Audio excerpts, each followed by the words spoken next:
বলছে? কখনোই না, কখনোই বলছে না।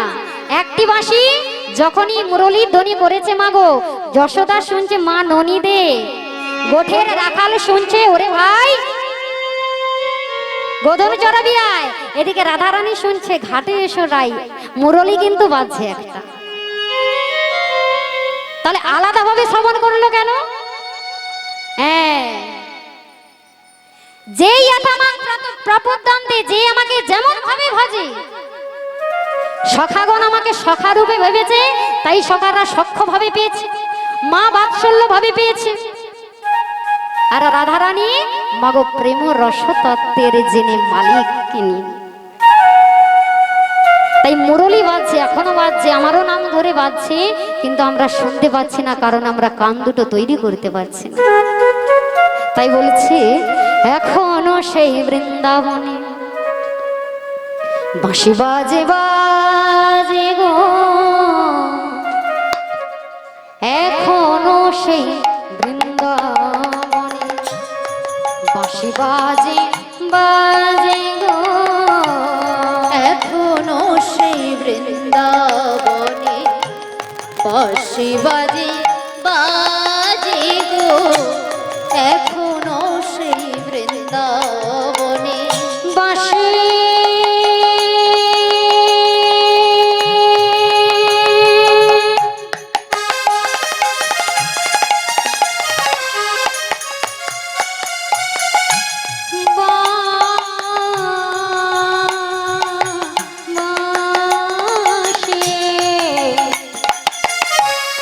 বাঁশির সুরে সুরে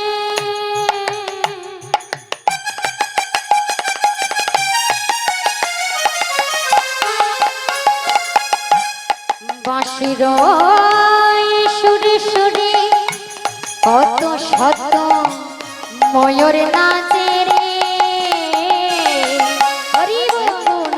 সেই বৃন্দাবন বাঁশি বাজে বাজে, এখনো সেই বৃন্দাবন বাঁশি বাজে বাজে, এখনো সেই বৃন্দাবনে।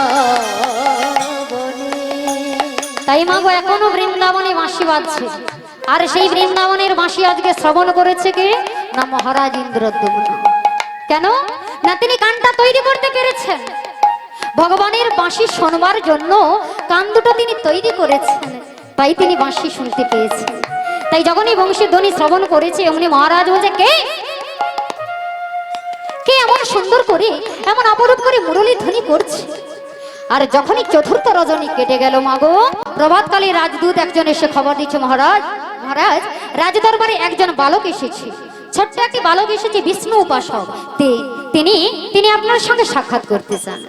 আর যখনই বলেছে, মহারাজ ইন্দ্রদ্যুম্ন কি করেছে মাগো, তাড়াতাড়ি করে রাজবস্ত্র পরিধান করে আজকে দুয়ারে এসে দেখছে ওই বালককে। আর যখনই বালককে দেখেছে, অমনি মহারাজ বলছে, বলো বালক তুমি কি চাও?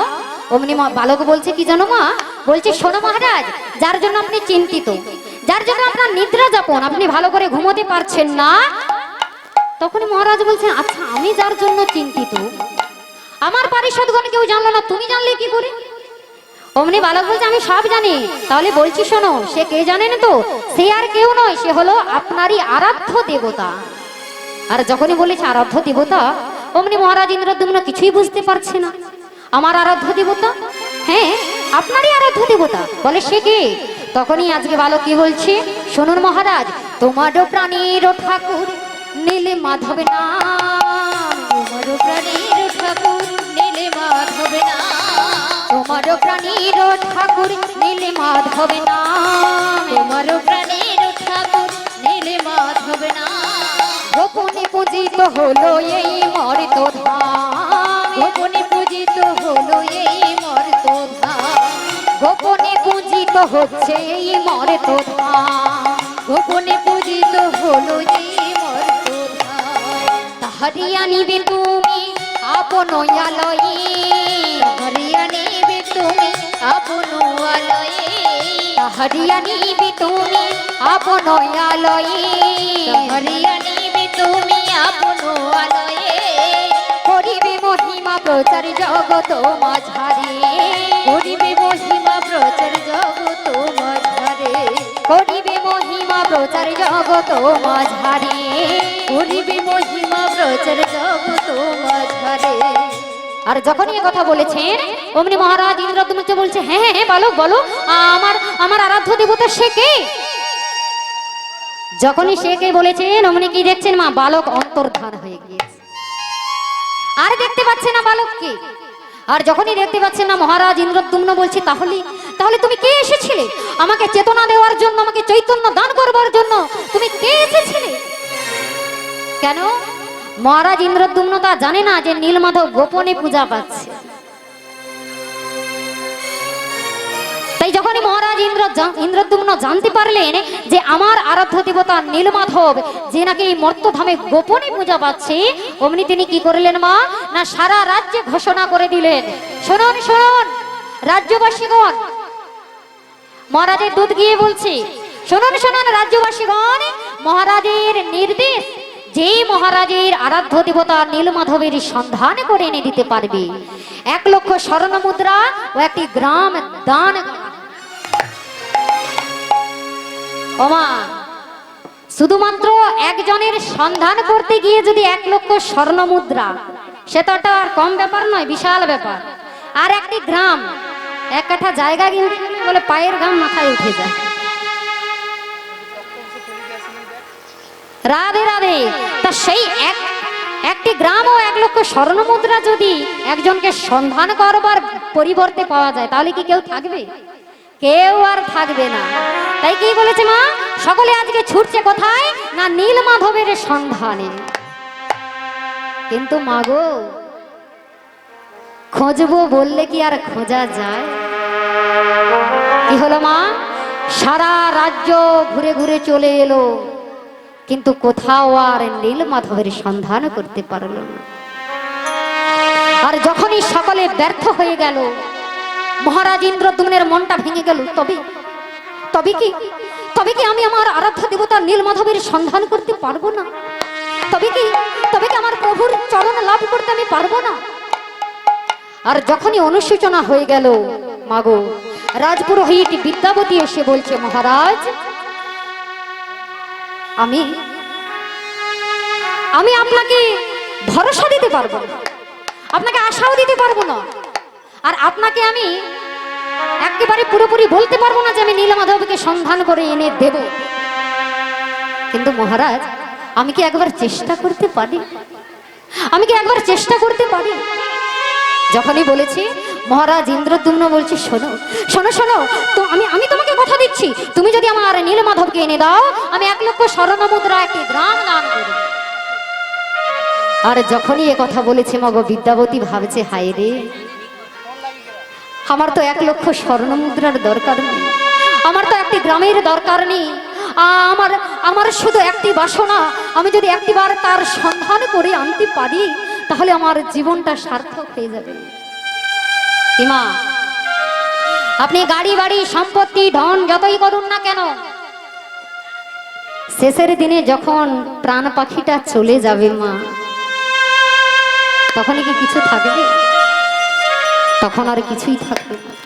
থাকবে কি না, মৃত্যুর সময় আপনি যেই ভাবনাটা নিয়ে থাকবেন, সেই ভাবনাটা আপনার সঙ্গে যাবে।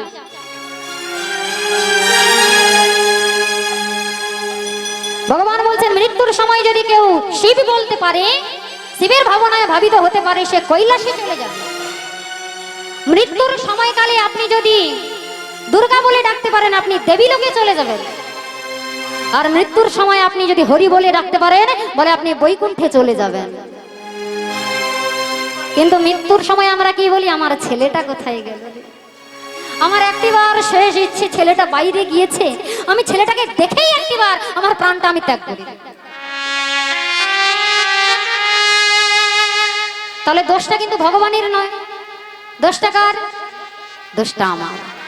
সংসারে দুঃখ পাচ্ছি, দোষটা কার? ছেলের নয়, বৌমার নয়, দোষটা কার? দোষটা আমার। কেননা আমার মধ্যে কামনা বাসনা যতক্ষণ থাকবে, বলে সংসার আপনাকে দুঃখ দিতে কিছু পাবে না। আপনি ভাবছেন সে একটা শাড়ি পরেছে, আমি যদি একটা শাড়ি পরতে পারতাম, আর যখনই পেলেন না, বলে মনে দুঃখ হয়ে গেল। দুঃখ কে দিল?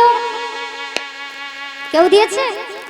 কেউ দেয়নি। দুঃখ আমি নিজে থেকেই নিজের দুঃখ টেনে আনছি। তাই বিদ্যাপতি বলছি আমি ভরসা দিতে পারছি না, তবে আমি চেষ্টা করতে পারি। তাই মাগো আজকে বিদ্যাপতি কি করছে? বদনে হরিনাম নিয়ে আজকে চলেছে সেই নীলমাধবের সন্ধানে। আর সকল ব্রাহ্মণগণ বলছে, শোনো শোনো বিদ্যাপতি, আমরা তো একটিবার ঘুরে এলাম, পেলাম না, আমরাও তোমার সঙ্গে যাব, তোমাকে একা একা আমরা যেতে দেব না।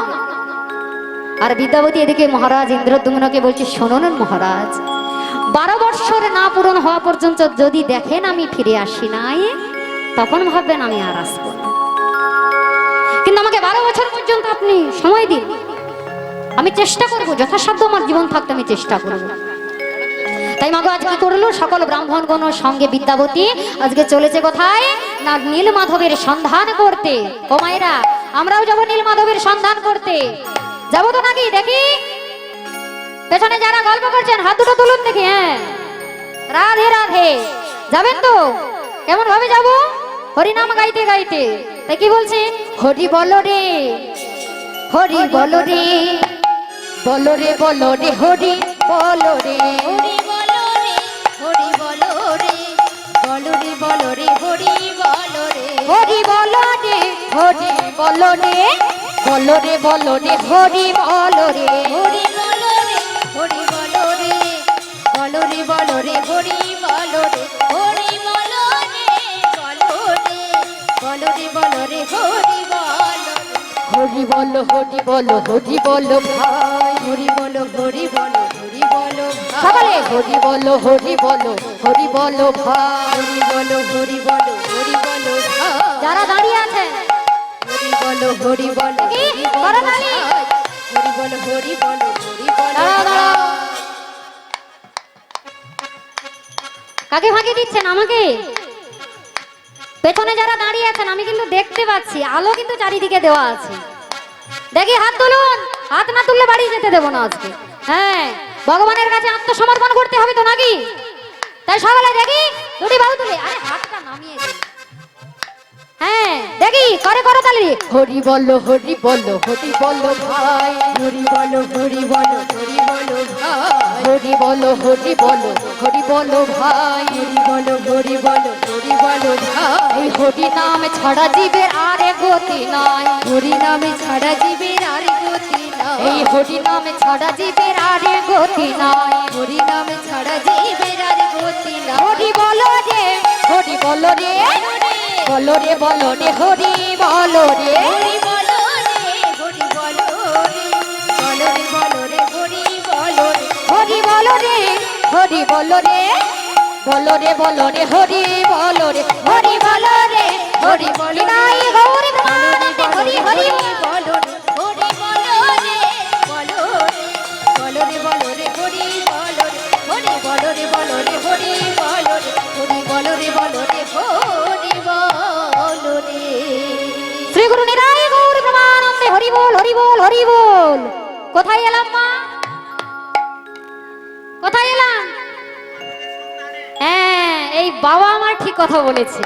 কোথায় এলাম? না নীলমাধবের সন্ধানে। আপনারা কি ভুলে গিয়েছেন? বলে কি করবো, হরি বলতে গিয়ে এদিকে সব ভুলে যাচ্ছে। বলে হরি নামের মাহাত্ম্যটাই এটা। আপনি হরিবাসরে আসবেন, হরিনাম করবেন, সংসারের কথা ভুলে যাবেন, তারপর বাড়িতে গিয়ে গন্ডগোল হবে? কখনোই হবে না। গন্ডগোল তখনই হবে কৃষ্ণ ভুলিয়া জীব অনাদি বহির মুখ, অতএব মায়া তারি দেয় সংসার আদি দুঃখ। আপনি কৃষ্ণকে ছেড়ে অন্য কোথাও যাবেন, বলে আপনাকে তখনই দুঃখ পেতে হবে, কেননা আপনার পাশে মায়া রয়েছে, মায়া আপনাকে দুঃখ দিয়ে দেবে। কিন্তু কৃষ্ণ সূর্য সম হয় মায়া গভীর অন্ধকার, আর যথা কৃষ্ণ তথা নাই মায়ার অধিকার। যেখানে কৃষ্ণ রয়েছে সেখানে মায়া নেই, তাই আপনি দুঃখ পাবেন না। তাই আজকে কোথায় এলাম? না নীলমাধবের সন্ধানে। মাগো আজ নীলমাধবের সন্ধান করতে করতে 1 মাস কেটে গেল। 1 মাস কেটে গেল। বিদ্যাপতি সহ সকল ব্রাহ্মণগণ বলছে, আহারে আজ 1 মাস হয়ে গেল, আমরা বড্ড ক্ষিধায় তৃষ্ণায় অতীব কাতর হয়ে পড়েছি। ওমা, কোথায় চলে গিয়েছে না গভীর জঙ্গলে। গভীর জঙ্গলে না পাচ্ছে জল আর না পাচ্ছে ফল, কিছুই খেতে পাচ্ছে না। আর 1 মাস ধরে না খেয়ে না জল পান করে কি করেছে মা, ক্লান্ত হয়ে গেছে শরীর, আর চলতে পারছে না, আর পথে চলতে পারছে না। অমনি সকল ব্রাহ্মণগণ বলছে, ওরে আর আমরা পারছি না, চল না, চল চল চল, আমরা বাড়ি ফিরে চল, আর যে পথ চলতে পারছি না, ক্ষুধায় তৃষ্ণায় অতীব কাতর হয়ে পড়েছে। ওমা, সকল ব্রাহ্মণগণ যখন এই কথা বলল, অমনি ব্রাহ্মণ বলছে, চলো চলো চলো, আমরা বাড়ির সম্মুখে রওনা দিই, আর পথ চলতে পারছি না। এমনি ভাবে সকলে চলে যাচ্ছে। এমন সময় বলছে, একই এই যে এই যে, আরে দেখছে না তো? বলি, সে কোথায়? আরে সে কোথায় গেল? বুঝতে পারছেন না? আপনাকেই বলছি, সে কোথায় গেল? এই দেখো, কিছু বলছে না। আরে আমাদের সঙ্গে যে এসেছিল কোথায় গেল? কে বলছে না? আজকে ব্রাহ্মণগণ বলছে, বিদ্যাবতী কোথায় গেল? বিদ্যাবতী কোথায় গেল? আমরা সকলেই আছি, কিন্তু বিদ্যাবতীকে তো দেখতে পাচ্ছি না। অমনি আরেকজন ব্রাহ্মণ বলছে, ও বোধহয় গভীর জঙ্গল মাঝে হারিয়ে গিয়েছে, চল চল চল, আমরা বাড়ি ফিরে চল। ওমা, আজকে সকল ব্রাহ্মণগণ ক্ষুধায় তৃষ্ণায় ক্লান্ত হয়ে বাড়ির সম্মুখে রওনা দিচ্ছে। আর বিদ্যাবতী কি করছে মা? বিদ্যাবতীও ক্ষুধায় তৃষ্ণায় কাতর হয়ে ভগবানের চরণে আরতি জানাচ্ছেন, প্রভু প্রভু প্রভু, আজ 1 মাস হয়ে গেল তোমার সন্ধানে এসেছি, কিন্তু কিন্তু তোমার চরণ কি লাভ করতে পারবো না? আমি যে ক্ষুধায় তৃষ্ণায় আর পথ চলতে পারছি না, আমি যে কাতর হয়ে পড়ছি। ওমা, যখনই এ কথা বলেছে, অন্তর্যামী ভগবান কিন্তু অন্তরে সব জানতে পেরেছে। আর অন্তরে সব জেনেও তিনি কৃপা করছেন না। কেন না? তিনি ভক্তকে পরীক্ষা করে নেয়। স্বর্ণকার যেমন পরীক্ষা করে নেয় সোনাটা ঠিক রয়েছে কিনা, আমার ভগবান ভক্তকে পরীক্ষা করে নেয়, দেখি তো তুমি কত বড় আমার ভক্ত হও। তাই তো বলেছে, যে করি আমার আশ, আমি করি তার সর্বনাশ। বলে, তাহলে কি কেউ ভগবানকে ডাকবে? ভগবানকে ডাকলে যদি আমার সব কিছু কেড়ে নেয়, আমি ডাকবো? কখনোই ডাকবো না। কেন? আমরা স্বার্থ ছাড়া কোনো দিকে যাই না। রাধে রাধে। মহাপ্রভু জানেন, কলির জীব সব সময় সত্য কথা বলতে পারবে না, সব সময় সাধন ভজন করতে পারবে না, তপস্যা করতে পারবে না। তাই তো তিনি সহজ উপায় দিয়ে গেলেন, হরি নাম করো আর ভবপারের এপার হতে ওপারে চলে যাও। কিন্তু বলে না বাবা, যে বসতে দিলে আবার ঘুমোতে দিতে হয়। যতই সহজ উপায় আমাদেরকে করে দিয়েছে, আমরা একটিবার হরি বলবার সময় পাই না। বলে, দেখ, সকালবেলায় উঠে জানি করব তোমার স্তব, আর খোকা খুকি খিদের জ্বালায় করে কলরব। ভাবলাম একটু হরিনাম করব, এদিকে ছেলে বলছে, ও বাবা আমাকে জোর খিদে পেয়েছে, আমার জন্য এটা এনে দাও, আমার জন্য ওটা এনে দাও। হরিনাম হচ্ছে? হচ্ছে না। তাহলে কখন হবে না? বাল্যকাল থেকে হরি ভজন করতে হবে। বলে, তখন সংসারের আপনার কোনো দায়িত্ব নেই, সংসারের কোনো চাপ আপনাকে দেওয়া হয়নি। ভগবান সিস্টেমটা বানিয়ে রেখেছে। এই সিস্টেম আমার আপনার নয়, ভগবান বানিয়ে রেখেছে কোন সময়ে কোন কার্য করলে সঠিক হবে। তাই আজকে ভক্তকে পরীক্ষা করে নিচ্ছে। বিদ্যাবতী কাতর হয়ে ভগবানকে জানাচ্ছে, প্রভু গো, আমি যে আর পথ চলতে পারছি না, প্রভু তুমি একটিবার আমাকে দর্শন দাও। তখনও ভগবানের দেখা পাচ্ছে না মাগো। তাই কি করছে? আজকে কাতর হয়ে অন্তর্যামী ভগবানকে বলছে, গো প্রভু, তোমাকে কোথায় আমি খুঁজি বলো, একটিবার আমাকে দেখা দাও, একটিবার দেখা দাও। তাই কাতর হয়ে বলছে, ও গো আধারে জানি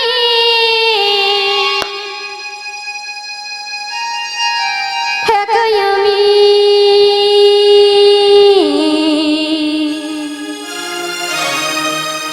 আর কি কেউ আছে? আর কেউ নাই।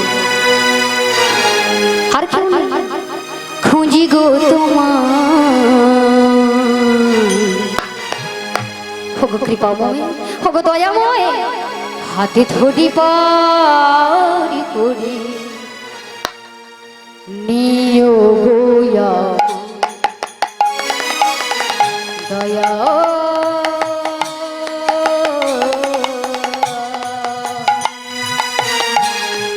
হাতে ধরে পারি করি নিও গোয়া আধারে যাবে একাই আমি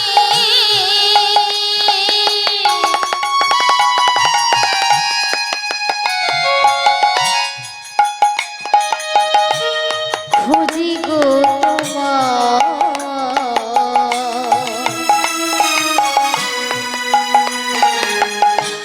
হাত ধরে পারি করে নিও গো আমায় দয়া হাত ধরে পারি করে নিও গো আমায় রাধা রমন মদন মোহ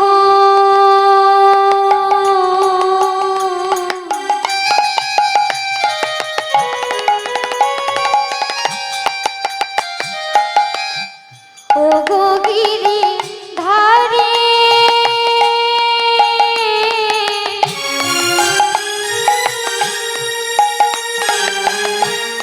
অহরহ কঙেশি ধ্বনি শুনি যে তোমারে রাধারম মদন মোহ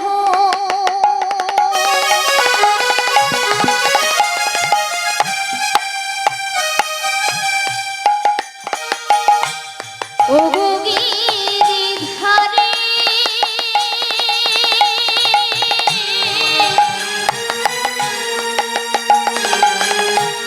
অহরহ সে ধ্বনি শুনি গো তোমারে ও চরণী ভক্ত জনে ও চরণে ভক্ত জনে ও চরণী ভক্ত জনে ও চরণে ভক্ত জনে আমি জানে হাত ধরে পারে করে নেও গো আমায় দয়াল হাত ধরে পারে করে নেও গো আমায় আধারে যাবে একাই আমি খুঁজি গো তোমায়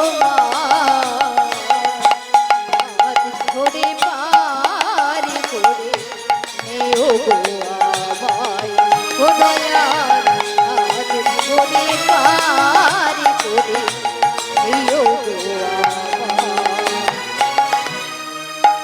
ওমা বিদ্যাবতী আজকে কাতর হয়ে প্রভুর কাছে জানাচ্ছে আমার সঙ্গে আর কেউ নেই, আমি একা বড্ড কাতর হয়েছি, তাই তুমি আমাকে পারাপার করবার ছাড়া আমার যে আর কোনো উপায় নেই গো। তাই বিদ্যাবতী আজকে বলছি শোনো, শুধু আজকে আমি একা নই, যখন আমি সংসারে রয়েছি তখনও আমি একা। কেন? পিতা মাতা ভগিনী ভ্রাতা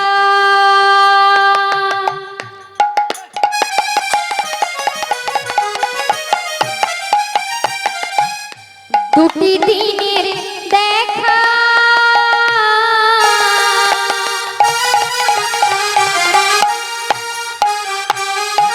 শেষের দিনে সজনে বিনে যেতে হবে একা।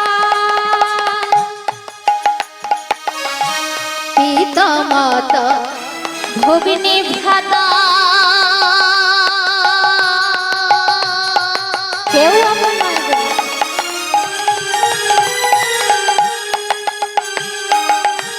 দুটি দিনের দেখা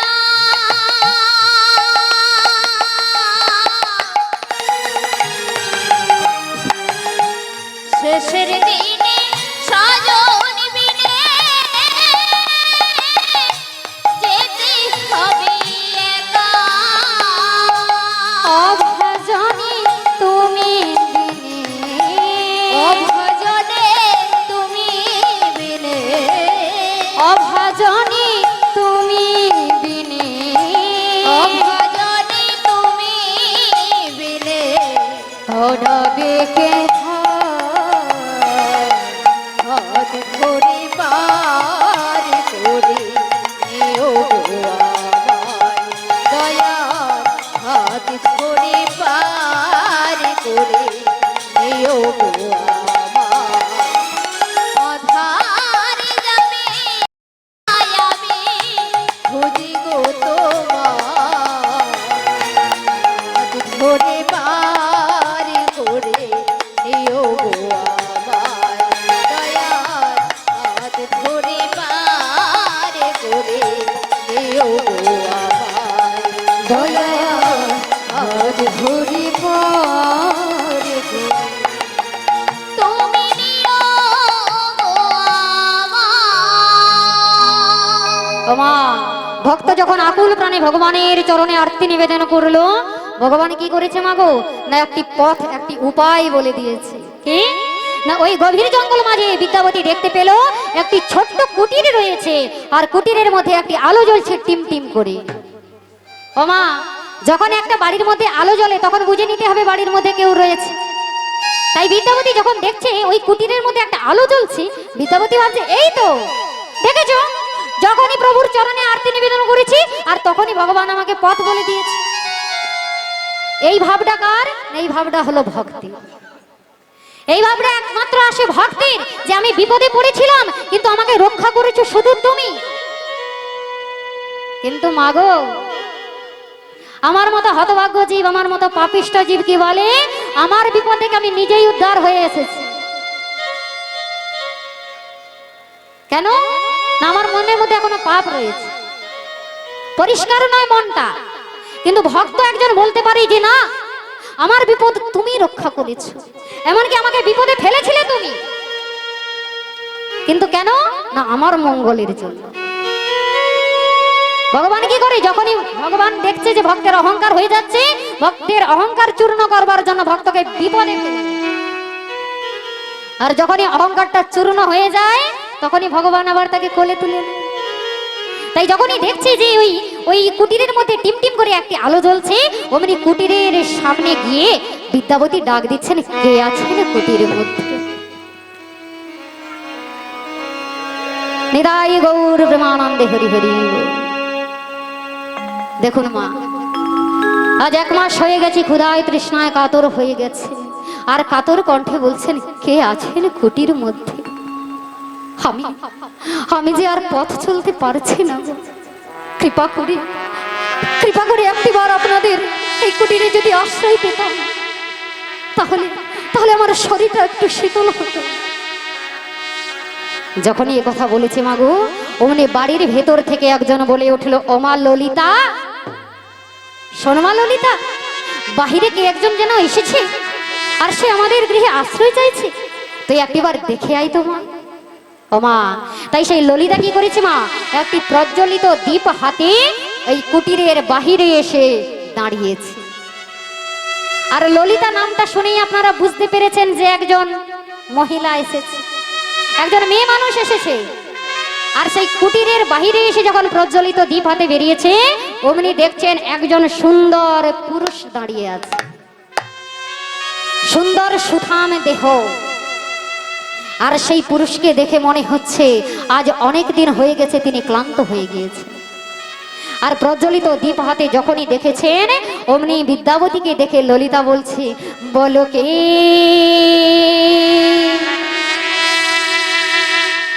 তুমি। বিদ্যাবতীকে আজকে ললিতা বলছে, বলো কে তুমি? বলো বলো বলো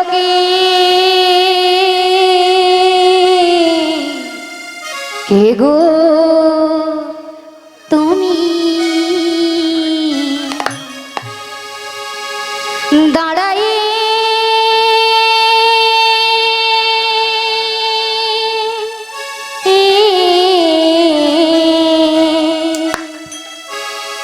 কোথায় দাঁড়িয়ে আছে? আছো বলো কে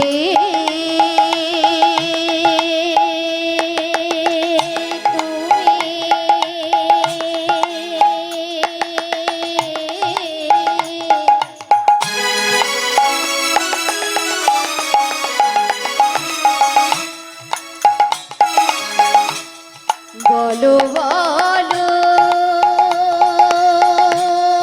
বলো কে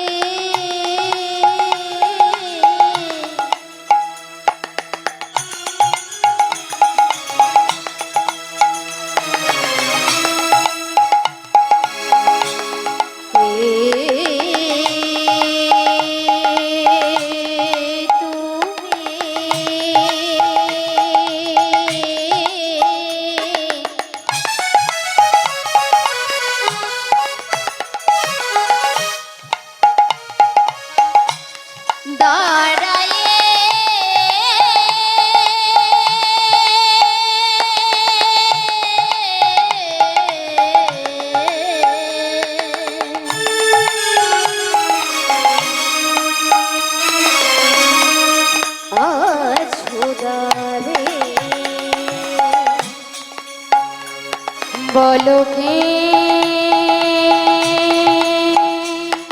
তুমি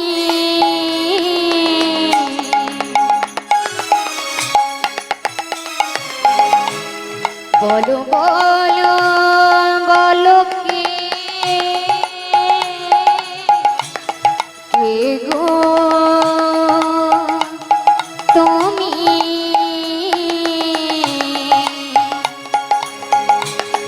দাঁড়ায়ে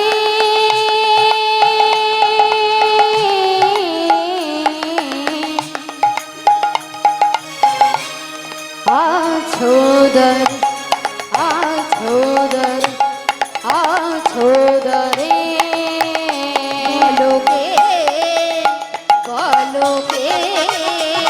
তুমি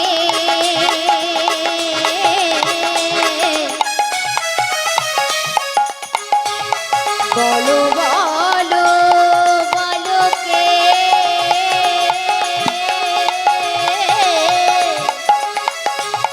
তুমি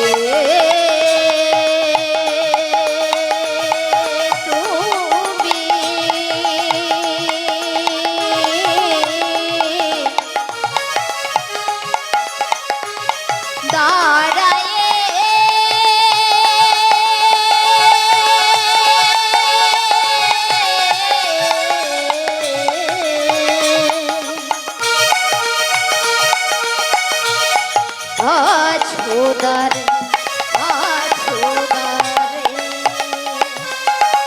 ওমা যখন এ কথা বলেছি বিদ্যাবতীকে বলছে বলো কে বিদ্যাবতী আর কথা বলতে পারছে তবুও কাতর কণ্ঠে বলছে শোনো আমি কে জানো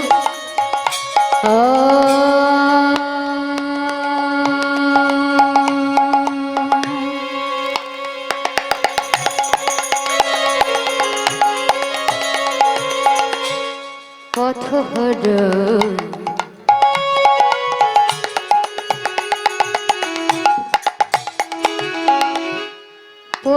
পথিগামী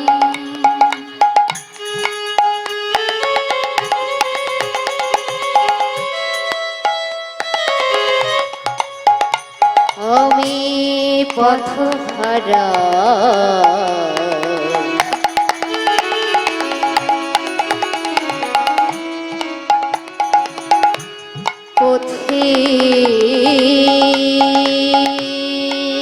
পথিগামী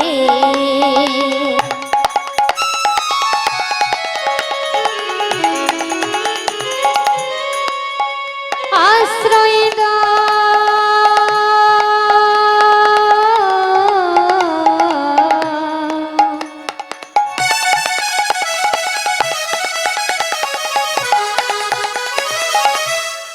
দেহ তো আমার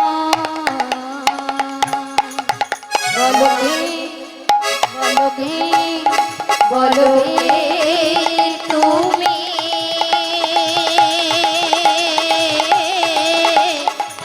বলো বলো বলো কে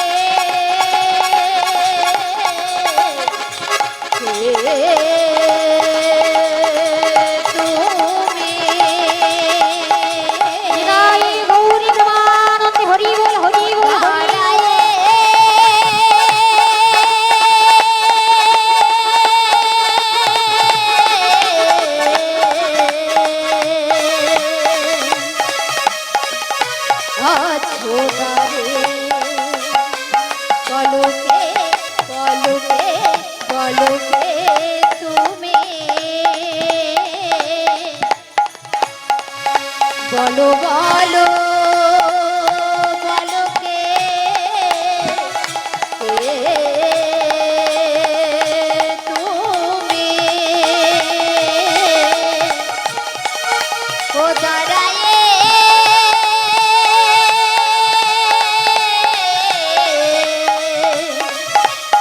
আছো দাঁড়ে, আছো দাঁড়ে, আছো দাঁড়ে। আর যখন এই কথা বলেছেন, বিদ্যাবতী বলছে আমি একজন পথহারা পথিক, ক্ষুধায় তৃষ্ণায় অতীব কাতর হয়ে পড়েছি, কৃপা করে আপনাদের গৃহে যদি একটু আশ্রয় দিত। তখন ভেতর থেকে বিশ্বাবসী সবর বলছে, ও মা ললিতা। কি জানতে পারলাম মা তাহলে? মেয়েটার নাম হলো ললিতা আর তার বাবার নাম হলো বিশ্বাবসী সবর। আর বিশ্বাবসী সবর বলছে, ও মা ললিতা, এখনো বাইরে দাঁড়িয়ে দাঁড়িয়ে কি কথা বলছিস? ললিতা বলছে, পিতা, এই ব্রাহ্মণ সন্তান আমাদের গৃহে একটু আশ্রয় চায়। তখনই উনি বিশ্বাবসী বলছে, আরে মা ললিতা, যখনই বলেছি তুই তো শীঘ্র করে তাকে বাড়ির ভেতরে নিয়ে আসবি। তুই কি জানিস না, অনেক ভাগ্যেরও ফলে অতিথি আসিয়া মেলে দাঁড়ে। যখনই এ কথা বলেছে, অমনি ললিতা কি করেছে, আজকে আপ্যায়ন করে বিদ্যাবতীকে বাড়ির ভেতরে স্থান দিয়েছে। আর বিদ্যাবতীর স্থান হয়ে গেল কোথায় না, বিশ্বাবসী সবরের বাড়িতে। তাহলে দেখুন মা, আমার বিপদ আমি না ভেবে যদি আমি তাকে ভাবি, আমার বিপদটা সে কিন্তু ঠিক ভেবে নেবে। কেন? আজকে এমনি এমনি কিন্তু বিশ্বাবসী সবরের বাড়িতে বিদ্যাবতীর স্থান হয়নি। এর একটা মুখ্য কারণ রয়েছে, আর কারণটা আমরা একটু পরেই জানতে পারবো। আর যখন এই স্থান হয়ে গেল, বিদ্যাবতী কি করেছে, ভালো করে আহার করেছে, জলগ্রহণ করেছে। এবার ভালো করে শয্যা বিছানা সাজিয়ে বিদ্যাবতীকে বলছে, এই নিন, আপনি একটু বিশ্রাম করুন। আর বিদ্যাবতী বিছানার ওপর বসে বসে ভাবছে, না না না, আমি তো ভালো খাওয়ার জন্য আসিনি, আমি তো ভালো ঘুমানোর জন্য আসিনি। আমার শরীরটা একটু ক্লান্ত হয়ে গিয়েছিল, তাই আমার শরীরটা যখন ঠিক হয়ে যাবে, আমি আগামীকাল প্রভাত হলেই আমি এখান থেকে ফিরে চলে যাব। আমাকে নীলমাধবের সন্ধান করতে হবে। মা বিদ্যাবতী বিছানার ওপর বসে বসে এই ভাবছে আর নীলমাধবের চিন্তা করছে। আর এমনি মধ্যরাত্রি হয়ে গেছে, বিদ্যাবতী আর বুঝতেও পারলো না। আর যখনই মধ্যরাত্রি হয়ে গেছে, অমনি বিশ্বাবসী সবর ডাকছে, ও মা ললিতা, ললিতা রে, শোন মা, দরজাটা ভালো করে লাগিয়ে দিস, জানলাগুলোর পর্দাটা ভালো করে টেনে দিস। আমি আমি আমি সকালবেলায় ফিরে আসবো, আর কোনো ভয়ঙ্কর জীবজন্তু যেন না প্রবেশ করতে পারে। আর শোন মা ললিতা, এখন আমি যাচ্ছি আমার নীলমাধবের সেবা। এরাই গৌর নমানন্দে হরি বল। বলেছিলাম না, একটা মুখ্য কারণ রয়েছে। কি জানতে পারলো? বিদ্যাবতী বিছানার ওপর বসে বসে শুনতে পাচ্ছে, এক্ষুনি আমি শুনেছি না, বিশ্বাবসী সবর বলেছে আমি নীলমাধবের সেবায় যাচ্ছি। কিন্তু থমকে গেল। কেন না, বিদ্যাবতী ভাবছে, না না না না না না, আমি বোধহয় সব সময় নীলমাধবের চিন্তায় মগ্ন আছি, তাই উনি হয়তো অন্য কিছু বলেছেন, আমি হয়তো অন্য কিছু শুনেছি। আচ্ছা বেশ, আগামীকাল আমি কিন্তু এখান থেকে আর ফিরে চলে যাব।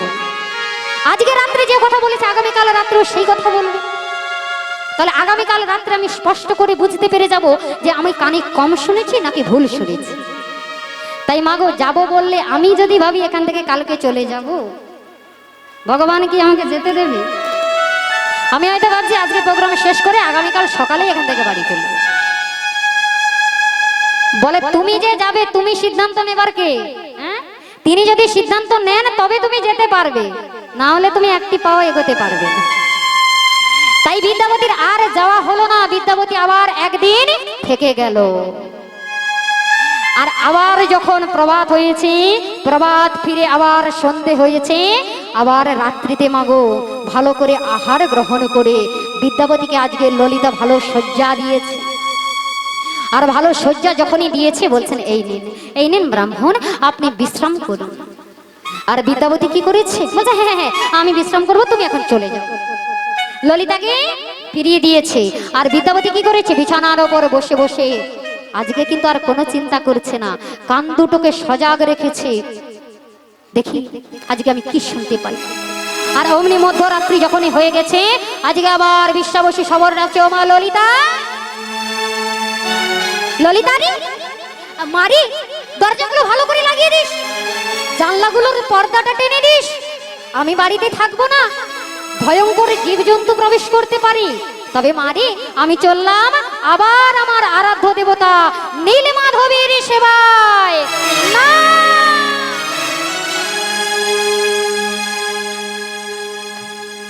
না না না না না না না না না না, এই তো আজকে আমি ঠিক শুনেছি, উনি বলেছেন আমি যাচ্ছি নীলমাধবের সেবায়। ওমা, ভালো বিছানা দিলে কি আর ঘুম ধরে গো? হ্যাঁ, সেই যে চিন্তা।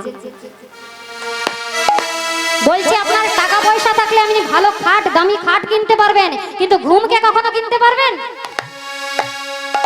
কখনো কিনতে পারবেন না। ঘুম একমাত্র দিতে পারে কি? ভগবান। কেননা আপনার মানসিক শান্তি যদি থাকে, ঘুম আপনা আপনি আসবে।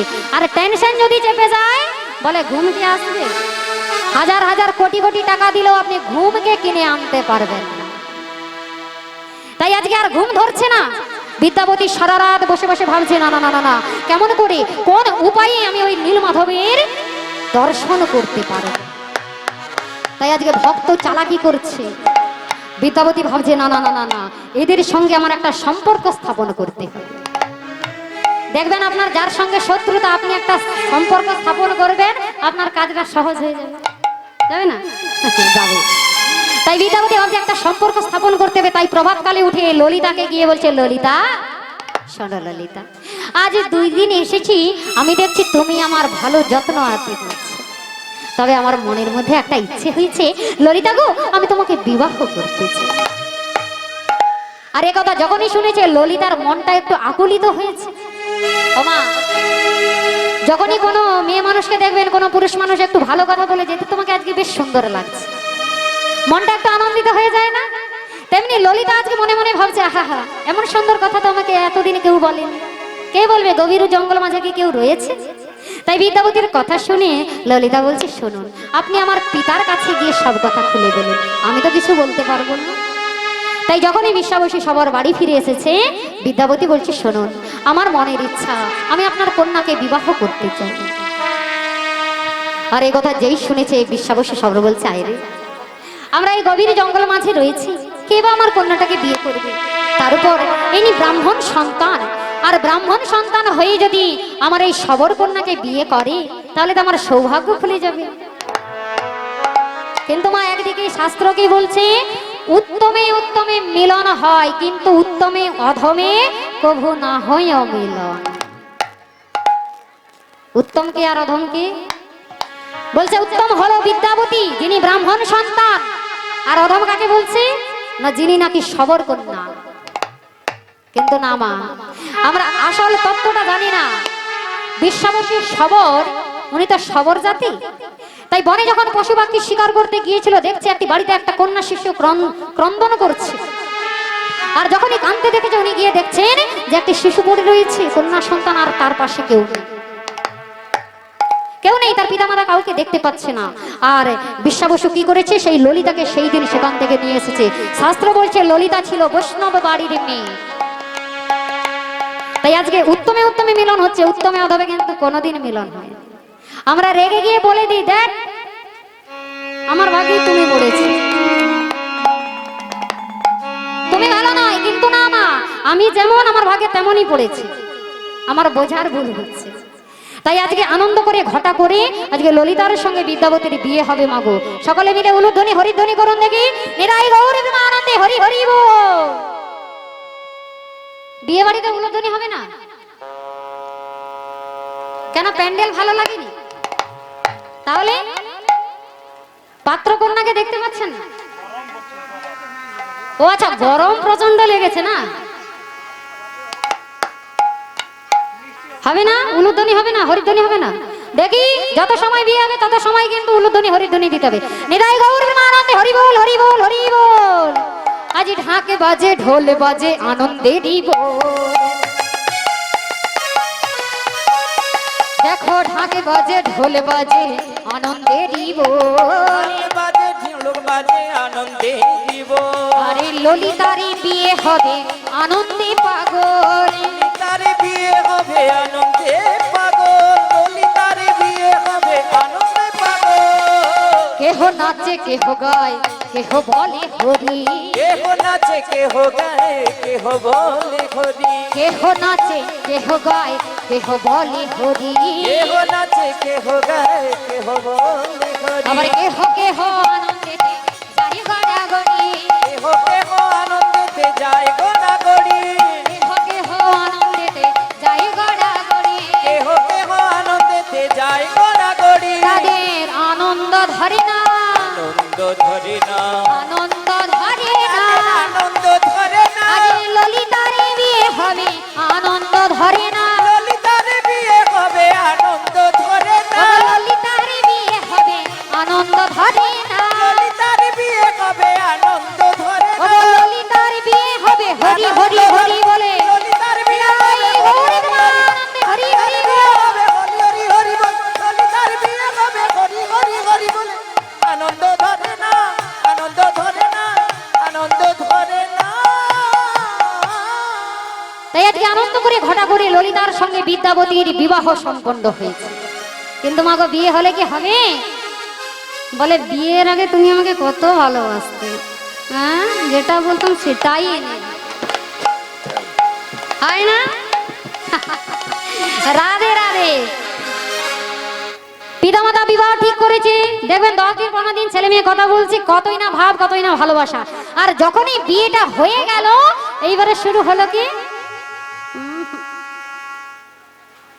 না না না তুমি ভালো।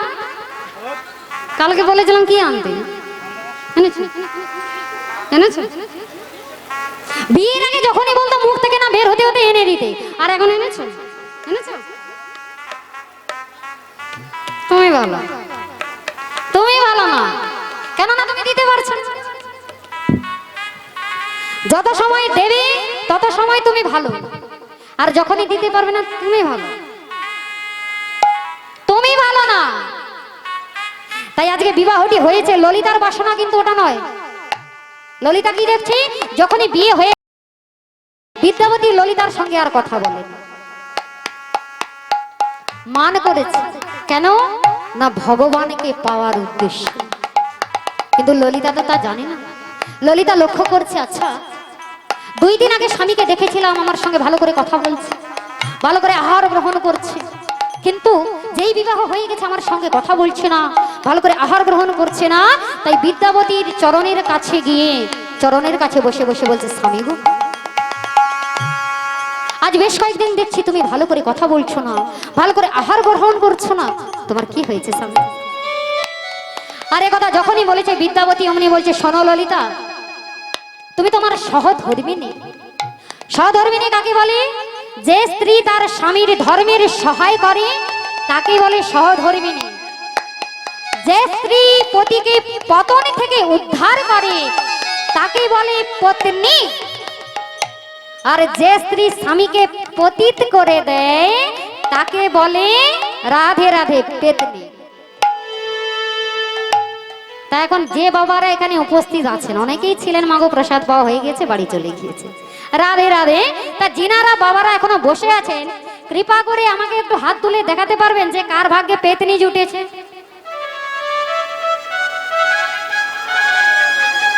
রাধে রাধে থাকলেও বলবে না, হ্যাঁ কেন? কেননা উনি জানেন যে আজকে বাড়িতে গেলে আমার হবে। রাধে রাধে, নিতাই গৌর ব্রহ্মানন্দে হরি বল হরি বল হরি বল। তাই আজকে ললিতাকে বলছে, তুমি হলে আমার সহধর্মিনী, আমার ধর্মের সহায় করা হলো তোমার কর্তব্য। তবে শোনো, আমার মনের ইচ্ছা, আমার মনের বাসনা, আমি তোমার পিতা যে আরাধ্য দেবতা নীলমাধবের পুজো করতে যায়, আমি সেই নীলমাধবকে দর্শন করব। মা, একথা কিন্তু একমাত্র ললিতা জানে আর বিশ্বাবস্য সবর জানে, আর কিন্তু কেউ জানে না। আর যখন এ কথা বলেছে অমনি ললিতা চমকে গিয়েছে। কি এ কথা তুমি কেমন করে জানলে স্বামী? বিদ্যাবতী বলছে আমি সবই জানি, আমি নিজ কানে শুনেছি। প্রত্যহ দিন রাত্রে তোমার পিতা তোমাকে বলে যায় তুমি দরজাটা ভালো করে বন্ধ করে দেবে, জানলাগুলোর পর্দা ভালো করে টেনে দেবে, জীবজন্তু ঢুকে যেতে পারে। আর আমি যাচ্ছি নীলমাধবের সেবা। বলো ললিতা, তুমি তো আমার স্ত্রী, তুমি আমার ধর্মের সহায় করবে না? তুমি আমার ধর্মের পথে অগ্রসর করে দেবে না? মা, স্বামীর মনের কষ্টের কথা শুনে, দুঃখের কথা শুনে ললিতা বলছে কিন্তু স্বামী গো, আমি আজকে নিরুপায়, আমি পারবো না, আমি পারবো না ওই নীলমাধবের দর্শন করিয়ে দিতে। আমি জানি না তিনি কোথায় রয়েছেন। কেবলমাত্র এতটুকুই জানি যে আমার পিতা প্রত্যহ দিন নীলমাধবের পুজো করতে যায়। বেশ, হ্যাঁ, আচ্ছা ললিতা, তুমি তো জানো না, তুমি জানো না, আমি সেটাও জানি তুমি জানো না, কিন্তু তুমি তো তোমার বাবাকে বলে তুমি তো আমাকে দর্শনটা করিয়ে দিতে পারো। একথা যখনই বলেছে ললিতার মাথায় যেন বজ্রাঘাত হয়ে গেছে। ললিতা বলছে না না না না না, আমার পিতাকে আমি অনেকবারই জিজ্ঞেস করেছি, আমার পিতা কখনো আমাকে বলেনি, তোমাকে তো আদৌ বলে। আর যখনই এ কথা বলেছে অমনি মাগো দেখবেন সোজা আঙুলে ঘি না উঠলে কি হয়, আঙুলটাকে একটু বেঁকাতে হয়। তাই বিদ্যাবতী এত সময় ভালোবেসে আদর করে বলছে, এবার বলছে শোনো ললিতা, তুমি যদি না আমাকে নীলমাধবের সন্ধান করে এনে দিতে পারো, দর্শন করিয়ে না দিতে পারো, আমি আমার প্রাণ বিসর্জন দিয়ে দেবো। আর এই যে আগামী দিন তোমার সঙ্গে, গতদিন তোমার সঙ্গে আমার বিবাহ হয়েছে, রাধে রাধে, তোমার সঙ্গে যেই বিবাহ হয়েছে আমি আমার প্রাণ ত্যাগ করলে তুমি আজকেই বিধবা হয়ে যাবে, আর তোমাকে সারাটা জীবন বৈধব্যের যন্ত্রণা নিয়ে বেঁচে থাকতে হবে। ওমা, এ কথা শোনার পরে কোন স্ত্রী কি শান্ত থাকতে পারে মা? স্বামী আপনার কাছে এসে বলবে স্বামী মারা যাবে, আপনি সহ্য করতে পারবেন? তাই কি করলে ছুটতে ছুটতে ছুটতে ছুটতে গিয়ে আজকে বিশ্বাবসুর চরণের কাছে পড়েছে। বিশ্বাবসুর চরণের কাছে গিয়ে বলছে পিতা গো, ও গো পিতা, পিতা তুমি আমায় রক্ষা করো, পিতা তুমি আমার শাখা সিঁদুরের মান মর্যাদা রক্ষা করো। যখনই কন্যা এমন ভাবে কাঁদছে বিশ্বাবসু সবর বলছে কি গত 2 দিন হলো তোর বিবাহ হয়েছে আর আজকে তুই কাঁদছিস, এর কারণটা কি? ললিতা হাতে দুটো জোরে করে বলছে পিতা গো, আমার স্বামী বলেছে আপনার আরাধ্য দেবতা নীলমাধবের দর্শন করতে চাই। না না না না না, এর কি কথা বলছিস মা? এ কথা বলতে নেই, এ কথা কে বলেছে?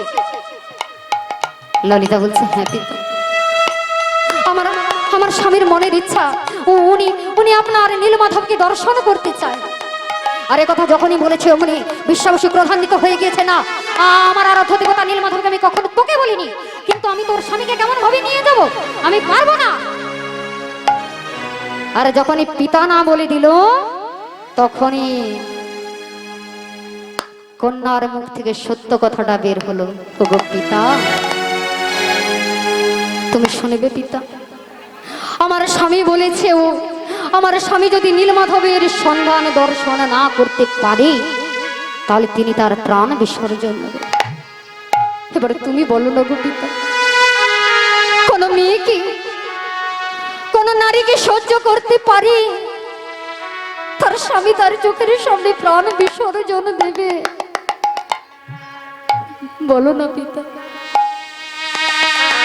আমি সারাটা জীবন বৈধব্যের যন্ত্রণা নিয়ে কেমন ভাবে থাকবো? আর যখনই মেয়ের চোখের জল দেখেছে অমনি বিশ্বাবসু সবর বলছে বেশ, শোনো ললিতা, কেবলমাত্র তোর মুখের দিকে তাকিয়ে আমি বলছি, আমি ওই ব্রাহ্মণ সন্তানকে নিয়ে যাব নীলমাধবের দর্শন করাতে, তবে আমার একটি শর্ত রয়েছে। কি শর্ত? বলে ওই ব্রাহ্মণ সন্তানের চোখে বেঁধে দেওয়া হবে। কেন? কেননা ওই ব্রাহ্মণ সন্তান যেন না ওই পথটা চিনতে পারে। কেন মা? এর কারণটাও আমরা একটু পরে জানতে পারবো। বিশ্বাবসু সবর বলছি আমার নীলমাধবের সন্ধান করতে যাওয়ার পথটা ওই ব্রাহ্মণ সন্তান যেন না চিনতে পারে, তাই ওর চোখে বেঁধে দেওয়া হবে। আর পথে যদি ওর কোনো বিপদ হয় আমি কিন্তু ওকে রক্ষা করব না। এই কথা যখনই বলেছি, ও মা কি বলেছে, ললিতা অমনি বিদ্যাবতীর কাছে গিয়ে বলছে, স্বামী গো, আমার পিতা বলেছে আপনাকে নীলমাধবের দর্শন করাতে নিয়ে যাবে। ও মা, আর কি আনন্দ রাখা যায় গো মা? ভক্তের মনে আর আনন্দ ধরছে না গো।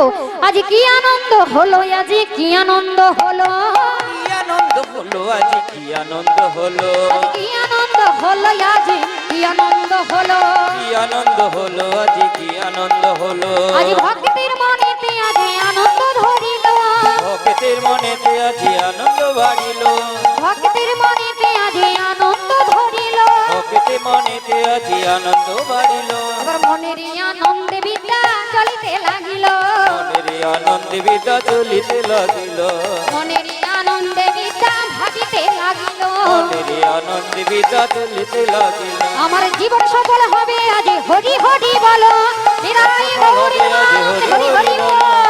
সফল হবে আজ হরি হরি বলো। মা, ভক্তের মনের আনন্দ ধরছে না, মনে মনে ভাবছি এতদিন পরে আমার জন্মটা সার্থক হয়ে যাবে। তাই মাগো, আজকে সেই নীলমাধবের দর্শন করতে যাবে, আর বিদ্যাবতীর চোখে কাপড় বেঁধে দেওয়া হয়েছে। আর ললিতা কি করেছে মা, এক পুটুলি সরিষা এনে আজকে স্বামীর হস্তে দিয়ে বলছে, স্বামী গো, স্বামী এই নাও, এই নাও। আমাদের সবর জাতির একটা নিয়ম রয়েছে, কাছে সরিষা থাকলে কোনো বিপদের আশঙ্কা হয় না গো, বিপদ তাকে ছুঁতে পারে না। আর যখনই সরিষার পুটুলিটি দিয়েছে, অমনি বিদ্যাবতী বলছে, এই তো আমার সহধর্মিণী এসেছে, এই তো তুমি আমার সহধর্মিণীর মতো কাজ করেছো। আরে বাবা, এই না হলে তুমি আমার পত্নী। কিন্তু মাগো, শাস্ত্র একদিকে দাঁড়িয়ে বলছে, শোনো শোনো, সবার ভাগ্যে কিন্তু সহধর্মিণী জোটে না, সবার ভাগ্যে কিন্তু পত্নী জোটে না। স্বামী যদি কৃষ্ণ মুখী হয়, স্ত্রীকে করে না কৃষ্ণ বিদ্বেষী। স্বামী ভাবছে চলো না গো একটু প্রসাদ সেবা করি, আমরা প্রসাদ ভোজি হয়ে যায়। স্ত্রী বলছে, দেখ আমার বাবা মা যে কাকে ডেকে দিয়েছে, শুধু কি প্রসাদ সেবা করবে, প্রসাদ সেবা করবে। আরে এখন কি আমাদের প্রসাদ সেবা করবার সময় হয়েছে? আর একটু বয়স হতে দাও, ছেলে মেয়েটা সংসার দেখুক, তারপরে আমরা প্রসাদ সেবা করব। তাই শাস্ত্র বলছে, নারী রয়েছে দুই প্রকার, কোপে ব্যাঘ্রাং, রতিতে সর্পা, ভোজনে ডাকিনী সমা, বিপদেশ্চ কুমন্ত্রণে সাবার যা পতি ঘাতিকা। এর মানেটা হলো মা, কোপে ব্যাঘ্রাং, সারাদিন স্বামী খাটাখাটিনি করে এসেছে, এসে বলছে, কই গো এক গ্লাস জল দাও না গো। কোপে ব্যাঘ্রাং, বাঘের মতো উমনে উঠে পড়বে, এই আরে তুমি খাটাখাটিনি করে এসেছো, তুমি কি ভেবেছো আমি বাড়িতে সারাদিন বসে আছি? আমিও তো কাজ করছি, তা তুমি কি এক গ্লাস জল গড়িয়ে খেতে পারছো? অমনি বাঘের মতো উঠে পড়বে। স্বামী ভাবে, বাবা বাবা, এক গ্লাস জলের বদলে যা পেলাম তেই পেট ভরে গেছে, আর জল পান করবো না। রাধে রাধে। রতিতে সর্পা, রাত্রিতে স্বামী স্ত্রী দুজনে শয়ন করেছেন, স্বামী যাই একটু স্ত্রীর গায়ে হাত দিতে যায়, অমনি সাপের মতো ঠিক আছে। কি বলো তো, আমার গায়ে হাত দিলে আমি ঘুমাতে পারি, দূরে দূরে সরে যাও। রতিতে সর্পা, সাপের মতো, সাপের যে বললাম তো ফোনাটা তুলে দেবে ঠিক। ভোজনে ডাকিনী সমা, ওমা রান্না বান্না হয়ে গেছে, স্বামী স্ত্রী, স্বামী বাইরে গিয়েছে, স্ত্রী রয়েছে বাড়িতে, ছেলে মেয়ে রয়েছে, ছেলে মেয়েদেরকে খাওয়া দাওয়া করিয়ে এবার নিজেরও সেবা হয়ে গিয়েছে। এবার স্বামী আসছে কখন না, 4টের সময়। 4টের সময় স্বামী যখনই এসেছে, স্বামীকে খাওয়ার অন্ন ব্যঞ্জন সব দিয়েছে। এবার দিয়ে বলছে, শোনো আজকে না ছেলে মেয়েরা বলছিল ব্যঞ্জন নাকি খুবই সুন্দর হয়েছে, তাই ছেলে মেয়েরা সবই খেয়ে নিয়েছে, আর আমি তোমার জন্য যাটুকু ছিল রেখেছি, আর এখনো পর্যন্ত না আমি কিন্তু সেবা করিনি, আমি কিন্তু সেবা করিনি। তাই কি করেছে, স্ত্রী যখনই কথা বলেছে, স্বামী কি করেছে না, অর্ধেক অন্ন ব্যঞ্জনকে সেবা করেছে, আর অর্ধেক অন্ন ব্যঞ্জন স্ত্রীর জন্য রেখে গিয়েছে। ভোজনে ডাকিনীর সমা, একজন ডাকিনী যেমন ভাবে খায়, ছেলে মেয়েদের সঙ্গে খেয়েছে, আবার স্বামীর কাছ থেকে খেয়েছে। কোনো দয়া মায়া নেই। বিপদেশ্য কুমন্ত্রাণী, স্বামী স্ত্রী দুজনে আছে, সংসারের ঘরে দ্বন্দ্ব লেগেছে। এবার সংসারে দ্বন্দ্ব লেগেছে যেই অমনি স্ত্রী স্বামীকে গিয়ে বলছে, এই যে বলি তোমার বুদ্ধি কবে হবে? পাশের বাড়ি তাকে দেখে শিখতে পারছো না, তোমার বুদ্ধি কবে হবে? এই তো সংসারে অশান্তিটা লেগেছে, চলো এই সময় আমরা আলাদা হয়ে যাই। তুমি তো চাকরি করো, তোমার তো পয়সার অভাব নেই, আমরা আলাদা হয়ে সুখে থাকবো, ওদের অত ঝামেলা নিতে হবে। বিপদের বেলায় কুমন্ত্রণা দেয়, সবার জাপতি ঘাতিকা। এবার কি হলো মা, স্বামী স্ত্রী দুজনে আলাদা হয়ে গিয়েছে। স্ত্রীর চরিত্র তো আপনারা শুনেছেন, সকল সর্বদা স্বামীকে জ্বালাতন করে, আঘাত করে, এই হলো এক নারী। আপনারা আপনাদের সংসারেও দেখতে পাবেন। আমার কথা সত্য, এটা আমার কথা নয় মা, এটা শাস্ত্রের কথা। শাস্ত্রের কথা সত্য কি মিথ্যা আপনারা নিজ হতে নিজ চোখে প্রমাণ দেখে নেবেন। আরেকজন নারী রয়েছে কেমন, কোপে দাস্যা, রতিতে বেশ্যা, ভোজনে জননীর সমা, বিপদেষ্ট সুমন্ত্রাণী, সবার জাপতি দুর্লভ। কোপে দাস্যা, সারাদিনে স্বামী খাটাখাটিনি করে এসেছে, অমনি স্বামীকে গিয়ে বলছে, স্বামী এসো এসো, আসন গ্রহণ করো। এক গ্লাস জল এনে স্বামীর হাতে দিয়ে বলছে, হাওয়া করছে আর বলছে, শোনো স্বামী গো, তুমি সারাদিন কতই না খাটাখাটিনি করেছ, 10 মিনিট বিশ্রাম নাও, তারপর স্নান করে তুমি ভোজনে আসো। কত সুন্দর কথা বলেছেন। কোপে দাস্যা, একজন দাসী যদ্রূপ তার প্রভুর সেবা করে, একজন স্ত্রী তদ্রূপ তার স্বামীর সেবা করেছে। রতিতে বেশ্যা, রাত্রিতে স্বামী স্ত্রী দুজনে শয়ন করেছে মাগো, কেউ কিন্তু খারাপ মাইন্ডে নেবেন না। ভগবানের সৃষ্টি, শরীর দিয়েছে, দেহের চাহিদাও রয়েছে। স্বামী স্ত্রী রাত্রিতে শয়ন করেছে, আর স্বামী, একজন স্ত্রী তার স্বামীকে, একজন বেশ্যা, একজন পতিতা নারীর কাছে গিয়ে একজন পুরুষ যতটুকু সুখ ভোগ আনন্দ লাভ করে, একজন স্ত্রী তদ্রূপ তার স্বামীকে সুখ ভোগ আনন্দ দেয়। রতিতে বেশ্যা, ভোজনে জননীর সমান। ওমা, আমরা ছেলেমেয়েরা যখনই বড় হয়ে যাই, তখনই পিতামাতাকে প্রশ্ন করি, তুমি আমার জন্য কি করেছো? বলি না, তুমি আমার জন্য কিছু করো না। কিন্তু ওই ছেলে বুঝতে পারবে কখন না, নিজে যখন পিতা হবে, তখন তার ছেলে যখন বলবে তুমি আমার জন্য কি করেছো, তখনই অন্তরে লাগবে, হায় রে, ছোটবেলা থেকে কষ্ট করে নিজে না খেয়ে যাকে মানুষ করলাম, সে আজকে আমাকে বলছে তুমি আমার জন্য কি করেছো। তাই মাগো, একজন জননী, একজন মা যদ্রূপ করে সেবা করাতে পারে, একজন স্ত্রী তদ্রূপ করে তার স্বামীকে সেবা দিচ্ছে। ভোজনে জননীর সমা, বিপদেষ্ট সুমন্ত্রাণী। ভাই ভাই দ্বন্দ্ব লেগেছে, স্বামীর কাছে গিয়ে বলছে, শোনো না গো, আচ্ছা তুমি বলো তো, পৃথিবীতে এমন কোন বাড়ি রয়েছে যে বাড়িতে দ্বন্দ্ব হয় না? রয়েছে? এমন কোন বাড়ি নেই যে বাড়িতে ঝগড়া হয় না, দ্বন্দ্ব হয় না। চলো না গো, সকলের বাড়িতেই তো ঝগড়া হয়, তবে আমরা একটু মিলেমিশে থাকি, মিলেমিশে বসবাস করি। বিপদের বেলায় সুমন্ত্রণা দেয়, সবার যা পতি দুর্লভা, সকল সর্বদা স্বামী যা বলে তাই মেনে চলে। তাই আজকে আমার সেই বিদ্যাবতীর স্ত্রী স্ত্রীকে আজকে বলছে, বিদ্যাবতী শোনো, আজকে আমি সহধর্মিনী পেয়েছি, এটা আমার সৌভাগ্য, এটা আমার সৌভাগ্য। সকলের ভাগ্যে সহধর্মিনী জোটে না। হরে কৃষ্ণ। এই সুমধুর হরিনামে সন্তুষ্ট হয়ে উষা ভঞ্জ মহাশয়া গোবিন্দ পূজার জন্য ভারতীয় মুদ্রা 10টি টাকা দিয়ে যখনই সরিষার পুটলিটি দিয়েছে, বিদ্যাবতী বলছে, দেখো দেখো ললিতা, তুমি কিন্তু আমার একটা সহজ উপায় করে দিয়েছো। ললিতা তো আর বুঝতে পারছে না যে সহজ উপায়টা আমি কি করে দিয়েছি। বিদ্যাবতী বলছে, শোনো, এই যে সরিষার পুটলিটি দিয়েছো, এই পুটলিতে আমি একটি ছিদ্র করে দেব, আর ওই ছিদ্র থেকে যখন সরিষা পড়িতে পড়িতে যাইবে, ওই সরিষা ফলে ফুলে যখন ভরে উঠবে, ওই গাছ দেখে আমি নীলমাধবকে আবার দর্শন করতে যেতে পারি। হরি বল, হরি বল, হরি। কৃষ্ণ নাম হরিনাম বড়ই মধুর, আর যেই জনে কৃষ্ণ ভজে সে বড় মূর্খ। সে যদি বড় চতুর, তাহলে আমরা জেনেও কৃষ্ণ নাম করছি না কেন? তাহলে আমরাই মূর্খ। আমরা চাতুরালি করি কিসে? কোথায় আরেক বিঘা সম্পত্তি কিনতে পাওয়া যায়? হ্যাঁ, কেমন করে আরেকটু ছলনা করে ভাইয়ের কাছ থেকে সম্পত্তিটা আদায় করতে পারা যায়? আমরা চাতুরতা করে এইখানে, আর ভক্ত চাতুরতা করে কোথায় না, কেমন করে আমি ভগবানকে দর্শন করতে পারবো, কেমন করে আমি ভগবানের চরণ লাভ করতে পারবো। তাই আজকে চাতুরতা করছে কি বিদ্যাবতী। যেই জনে কৃষ্ণ ভজে সে বড় চতুর, তার মতো চতুর এ জগৎ সংসারের কেউ নেই গো, আর কেউ নেই। সম্পত্তির মধ্যে জীব কোন সম্পত্তি গণি? হ্যাঁ, কোন সম্পত্তি? রাধা কৃষ্ণ প্রেম বিনা সম্পত্তি আর নাই। তাই সেই সম্পত্তিকে, সেই ধনকে যদি আমরা পেতে পারি, বলে এই জগতে কোনো ধন আর তোমার দরকার হয় না। তাই আজকে বিদ্যাবতী কি করেছে, এক পুটলি সরিষা নিয়ে আজকে চলে যাচ্ছে বিশ্বাবসী শবরের সঙ্গে সেই নীলগিরি পর্বতের পাদদেশে।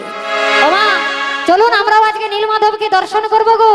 কি বলছি, পথে যাচ্ছে আর মধুর হরিনাম জপ করছে। পথ চলিতে আরে বলিতে, পথ চলিতে আর বলিতে, পথ চলিতে আরে বলিতে, পথ চলিতে আর বলিতে, মুখে গাইব তোমার ওই নাম, কৃষ্ণ নাম হরি নাম। মুখে গাইব গাইব তোমার নাম, হরি নাম কৃষ্ণ নাম, মুখে গাইব তোমার ওই নাম, হরি নাম কৃষ্ণ নাম। মুখে গাইব তোমার ওই নাম, হরি নাম মধুর নাম, পথ চলিতে হরি বলিতে, পথ চলিতে আর বলিতে, পথ চলিতে আর গলিতে, এক নিঃশ্বাস দৃঢ় বিশ্বাসে, কভু বিপদে কভু সংকটে, প্রভু নিঃশ্বাসে প্রভু বিশ্বাসে, প্রভু বিপদে প্রভু সম্পদে, মুখে গাইব তোমার ওই নাম, হরি নাম কৃষ্ণ নাম। মুখে গাইব তোমার ওই নাম, হরি নাম কৃষ্ণ নাম, পথ চলিতে হরি বলিতে, রাই গৌর পথ হরি বল। চলিতে আর বলিতে, পথ চলিতে আর বলিতে, পথ চলিতে আর বলিতে।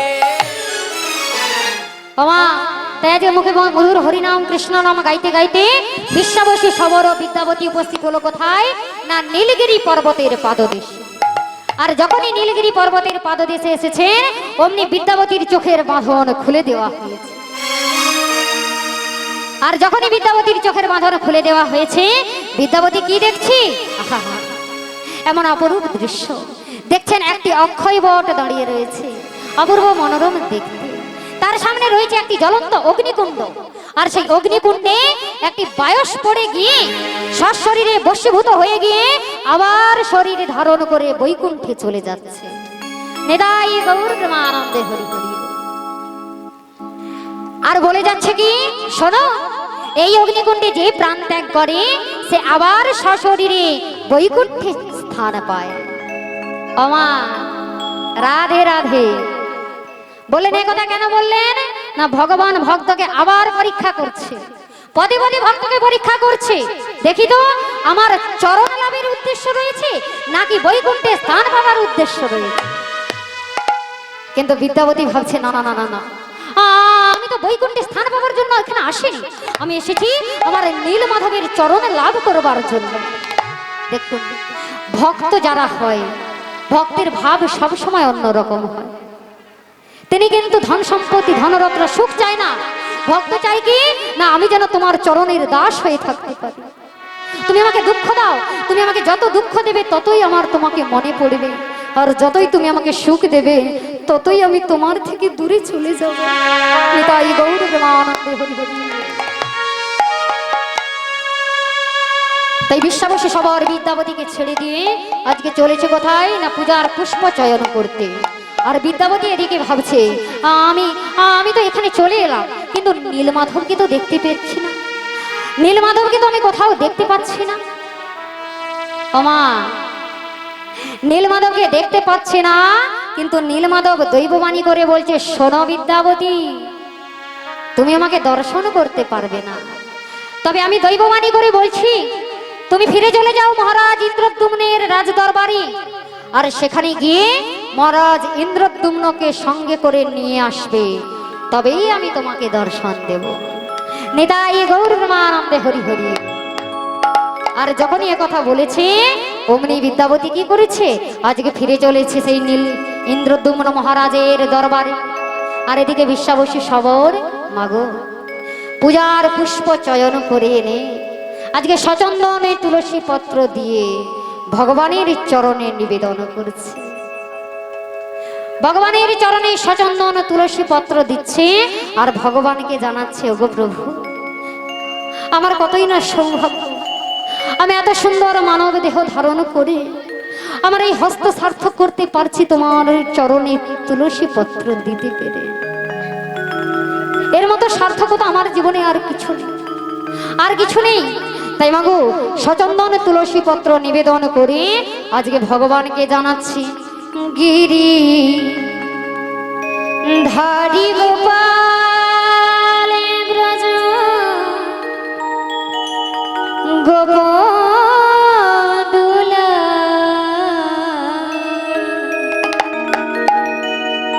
কি বয় অপরূপ লীলা তবু তরুণ তো অপরূপ লীলা তবু তরুণ গিরিধারী গোপাল ব্রজ গোপদুলা অপরূপ লীলা তব তরুণ অপরূপ লীলা তব তরুণ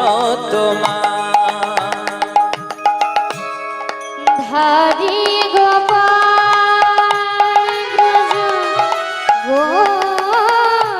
গোপদুলা অপরূপ লীলা তব তরুণ অপরূপ লীলা তব তরুণ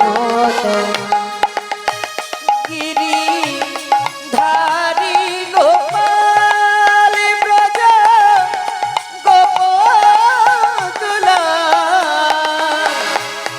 অপরূপ লীলা তব তরুণ অপরূপ লীলা তব তরুণ যশোদার কাছে তুমি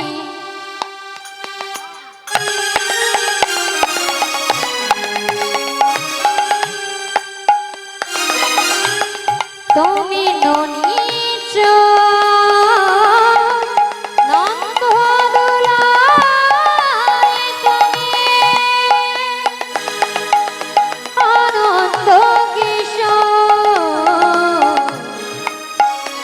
যশোদা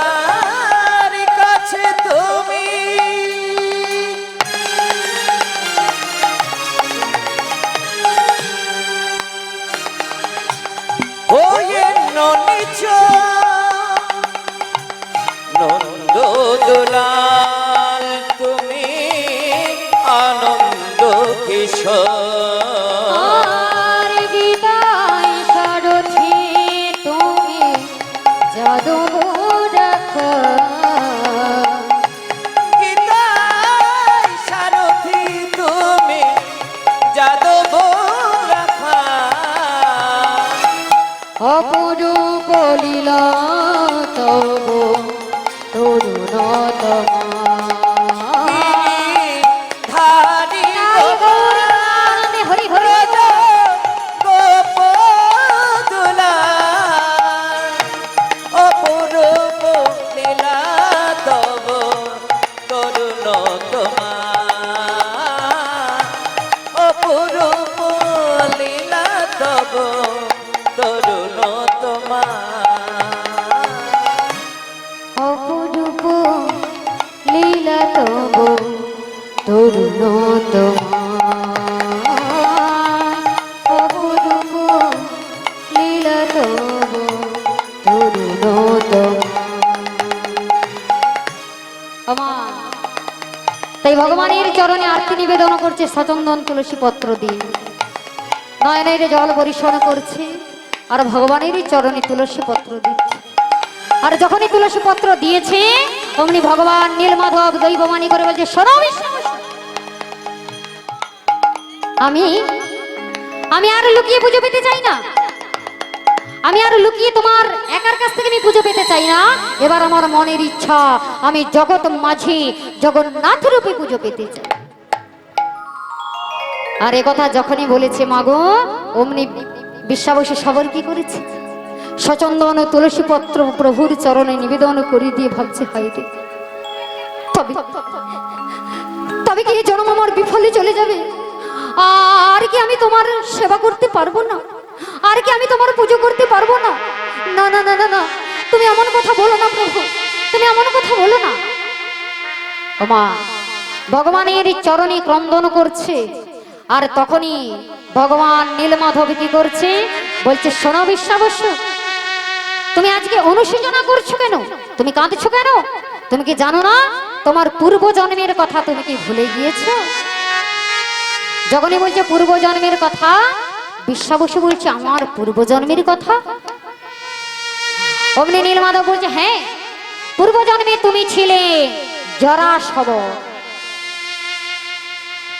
তুমি ছিলে জরাসবর, আর তুমি জরাসবর বনের মধ্যে পশু পক্ষী শিকার করতে গিয়ে আমার ভগবান কি করেছিল, গাছের ডালে বসে আজকে মুরলীর ধ্বনি করছে মা।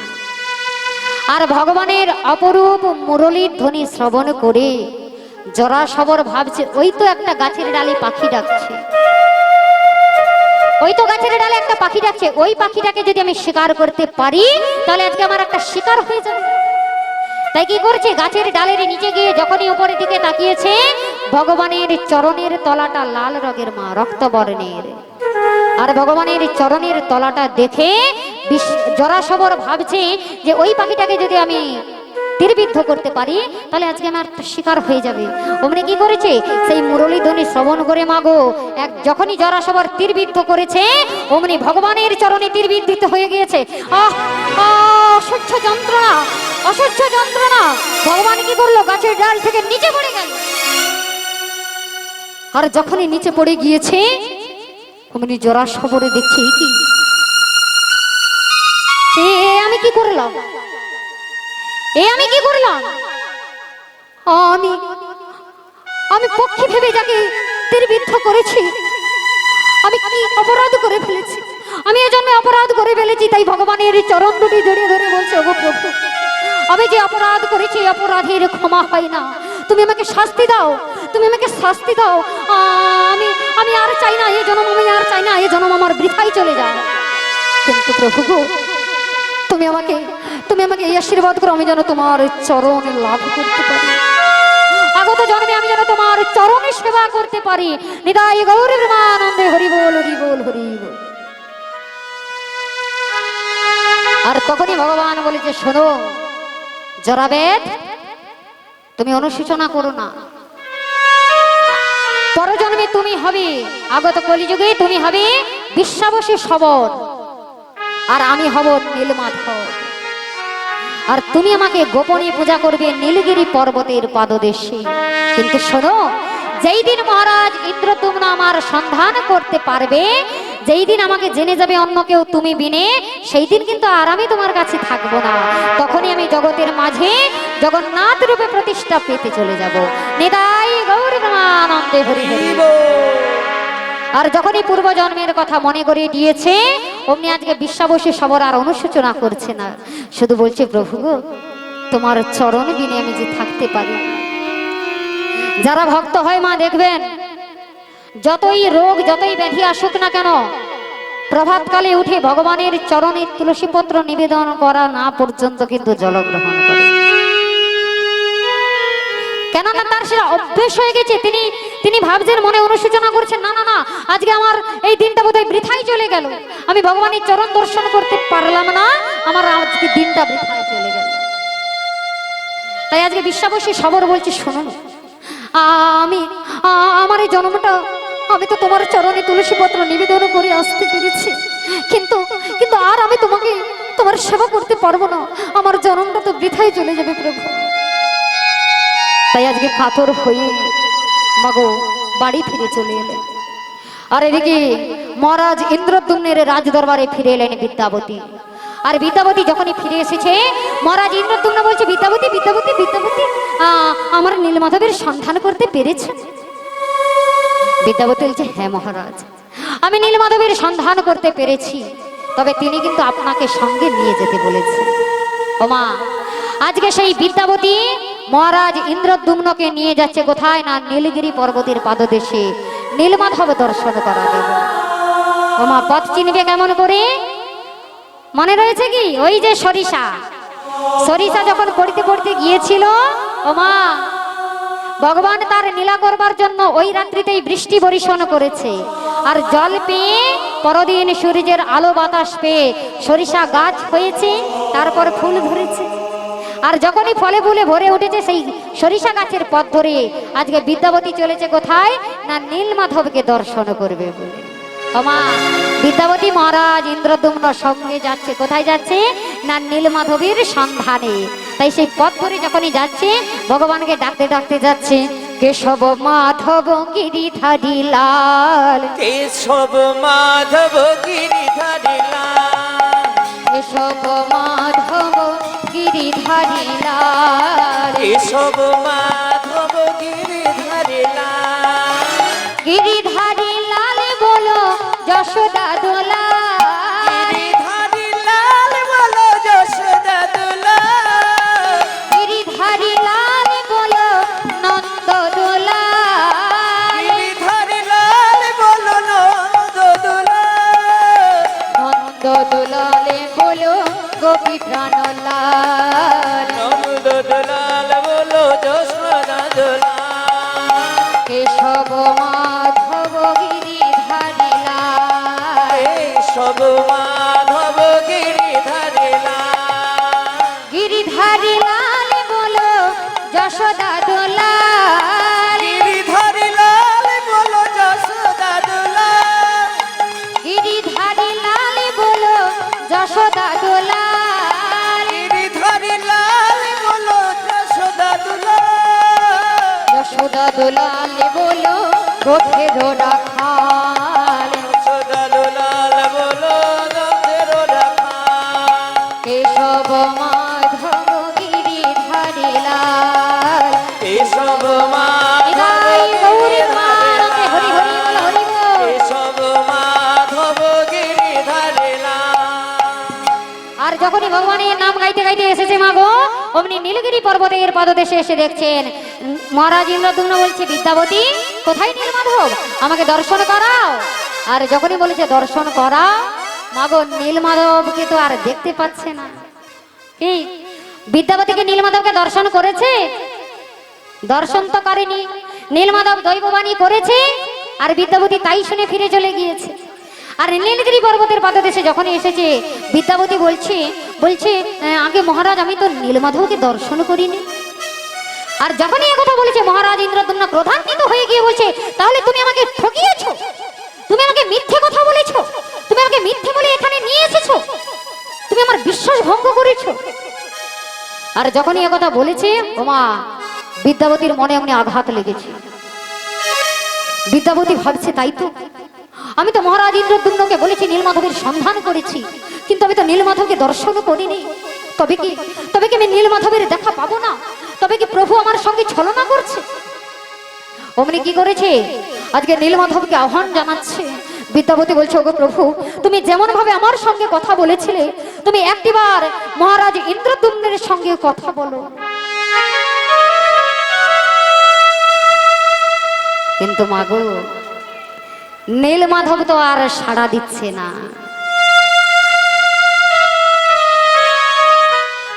নীলমাধব তো আর সাড়া দিচ্ছে না। আর যখনই সাড়া দিচ্ছে না, অমনি বিদ্যাবতী বলছে, না না না না না প্রভু, প্রভু তুমি আমাকে এমন ভাবে মিথ্যেবাদী প্রমাণ করতে পারো না। মহারাজ ইন্দ্রদ্যুম্ন আজকে আমাকে মিথ্যেবাদী ভাবছে। তুমি একটিবার সাড়া দাও, তুমি একটিবার সাড়া দাও। আরে কত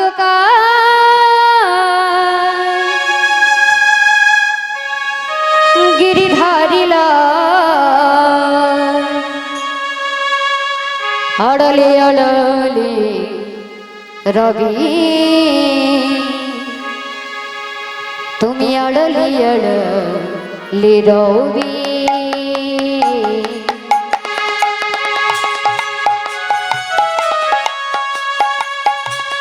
আরে কত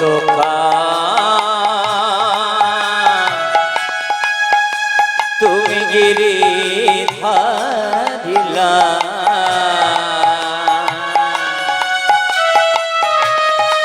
আড়ালে আড়ালে রবে, তুমি আড়ালে আড়ালে রবে।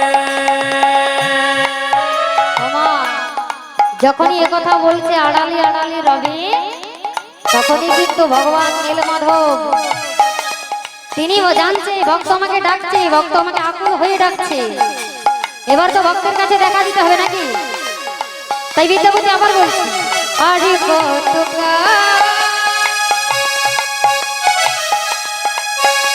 তুমি গিরি ধারিলা,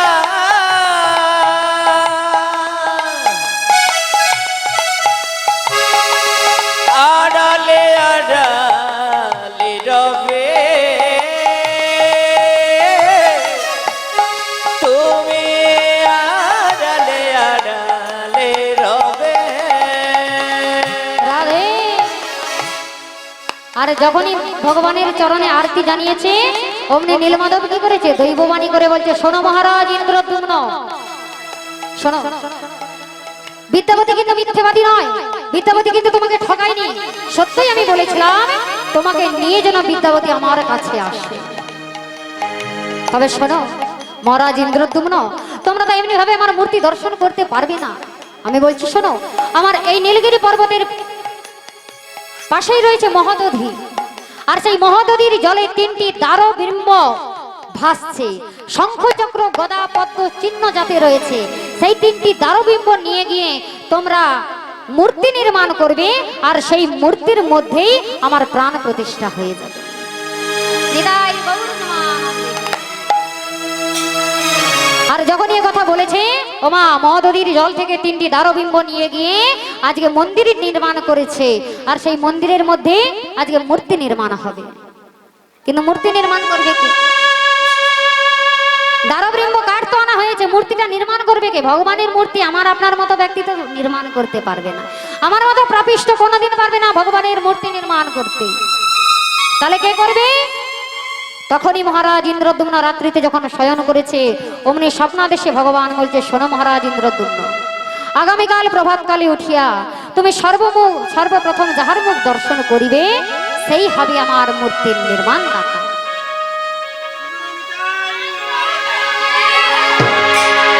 সেই হবে আমার মূর্তির নির্মাণ দাতা। তাই প্রভাতকালে উঠিয়া রাজা রাজবস্ত্র পরিধান করে যখনই বাহিরে এসে দেখেছে একজন 80 বছরের বৃদ্ধ, প্রভাতে উঠে দেখছে একজন 80 বছরের বৃদ্ধ, যিনি নাকি পথ চলতে পারছে না, ভালো করে দাঁড়াতে পারছে না। আর ইন্দ্রদ্যুম্ন যখনই দেখে যে মনে অনুশোচনা হচ্ছে, এ আমি কাকে দেখছি? ভগবান বলেছে যার মুখ প্রথম দর্শন করব সেই হবে মূর্তির নির্মাণদাতা। কিন্তু আমি এর আগে দেখছি, আমি দেখলাম ইনি একজন 80 বছরের বৃদ্ধ হয়ে গিয়েছে, যিনি নাকি নিজেই দাঁড়াতে পারছে না, তিনি কেমন করে মূর্তি নির্মাণ করবেন? না না না না না না না। আমার মনের মধ্যে এমন ভাবনা নিয়ে আসলে চলবে না। আমাকে আমাকে আমাকে ভগবান যখন বলেছে যার মুখ প্রথম দর্শন করব সেই হবে মূর্তি নির্মাণ। তাই কি করলো মা, আজ থেকে সেই মন্দিরের দরজা জানলা সব বন্ধ করে দিয়ে ওই বয়োবৃদ্ধ বলছে, শোনো, আমি মূর্তি নির্মাণ করতে পারি, কিন্তু একটি শর্ত রয়েছে, একটি নিয়ম রয়েছে। কি না, 21 দিন পূর্ণ না হওয়া পর্যন্ত কেউ মন্দিরের দরজা খুলবে না। নিতাই গৌর প্রেমানন্দে হরি হরি বল। 21 দিন পূরণ না হওয়া পর্যন্ত কেউ মন্দিরের দরজা খুলবে না। আর এই শর্ত নিয়ে মাগো মূর্তি নির্মাণ চলছে ভগবানের।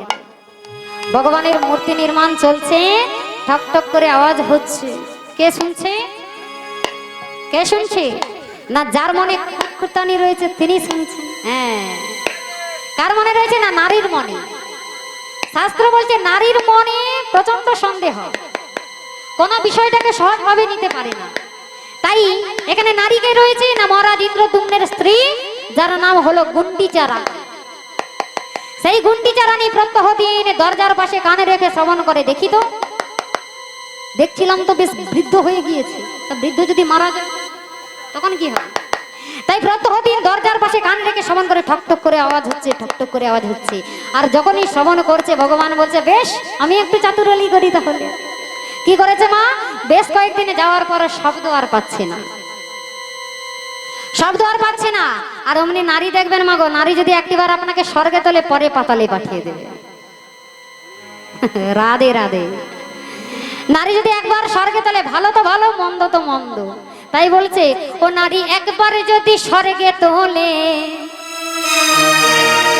দেখো পরে পাতালে পাঠায়। কি বলছে? নারীর মন বোঝা বড় দায়, ও নারীর মন বোঝা বড় দায়। হরি বল।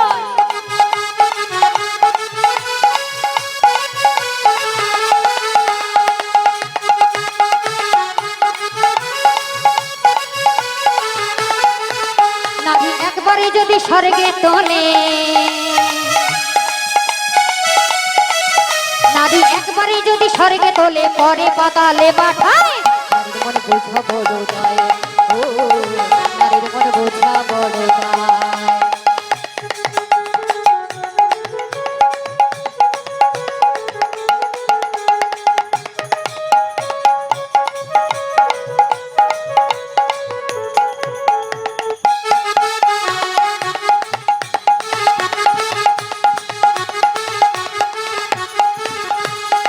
নারী দুর্গা, নারী কালী, নারী শক্তি হয় ভোপালী।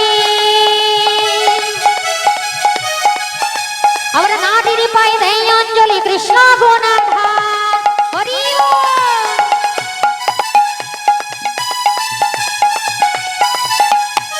কি বলছে? নারী দুর্গা, নারী কালী।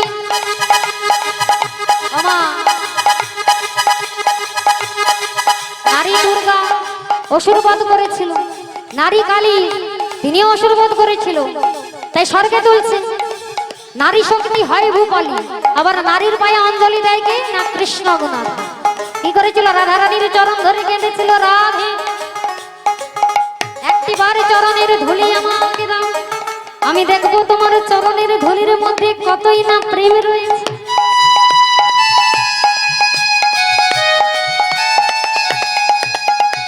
নারী শক্তি হয় ভোপালী। আবার নারীর পায়ে দেয় অঞ্জলি, কৃষ্ণ গুণাধার। নারীর পায়ে দেয় অঞ্জলি, কৃষ্ণ গুণাধার।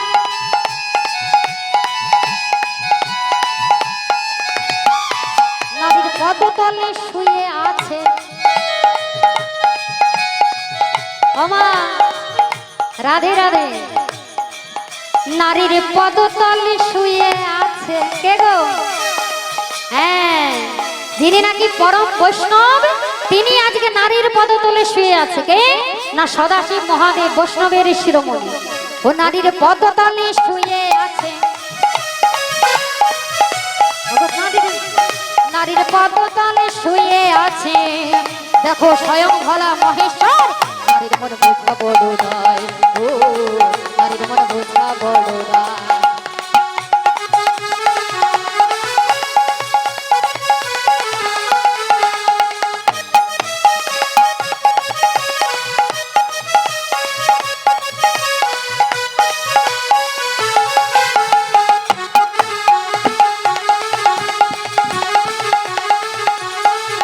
নারী একবারে যদি স্বর্গে তোলে, নারী একবারে যদি স্বর্গে তোলে পরে পাতালে পাঠায়, নারীর মন বোঝা বড় নয়, ও নারীর মন বোঝা বড় নয়, ও নারীর মন বোঝা বড় নয়, ও নারীর মন বোঝা বড় নয়, ও নারীর মন বোঝা বড় নয়, ও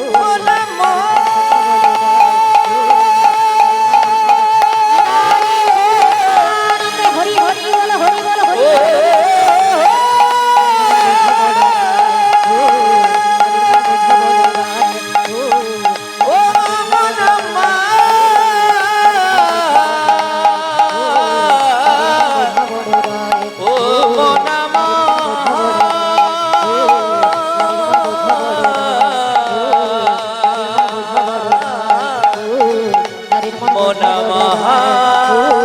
নারীর মনে বোঝা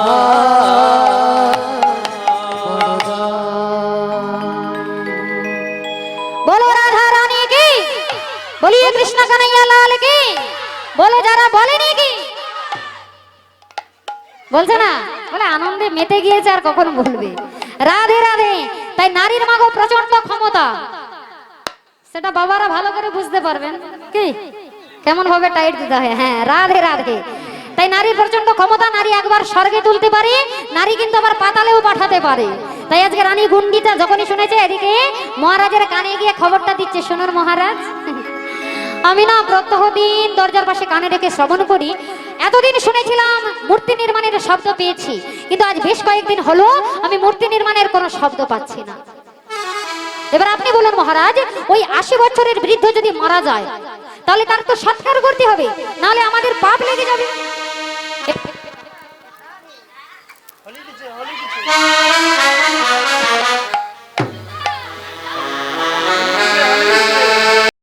কি করেছি মা, আজকে স্ত্রীর কথা শুনে মনের মধ্যে সন্দেহ এনে আজকে কি করেছে, 21 দিন পূরণ হতে 7 দিন বাকি থেকে গেল।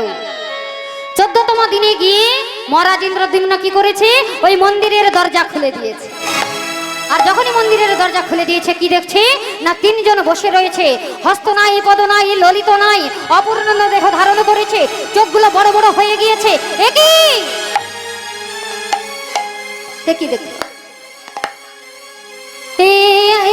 আমি কি দেখলাম, তবে কি তবে কি আমি কোন অপরাধ করে ফেলেছি? ওমা, আজকে আমরা প্রভু জগন্নাথকে দেখে অভ্যস্ত হয়ে গিয়েছি বলে, যদি আমরা প্রথম কাউকে দেখি চোখগুলো বড় বড় হয়ে গিয়েছে, হস্ত নাই, পদ নাই, ললিত নাই, আমাদের অবস্থাটা কেমন হবে? তাই আজকে মহারাজ ইন্দ্রদ্যুম্নের অবস্থাটাও ঠিক তেমনই হয়েছে। মহারাজ ইন্দ্রদ্যুম্ন বলছে, আমি কি মূর্তি দেখছি, আমি কি রূপ দেখছি প্রভু? তবে তুমি তো বলো, হে জগন্নাথ তুমি তো বলো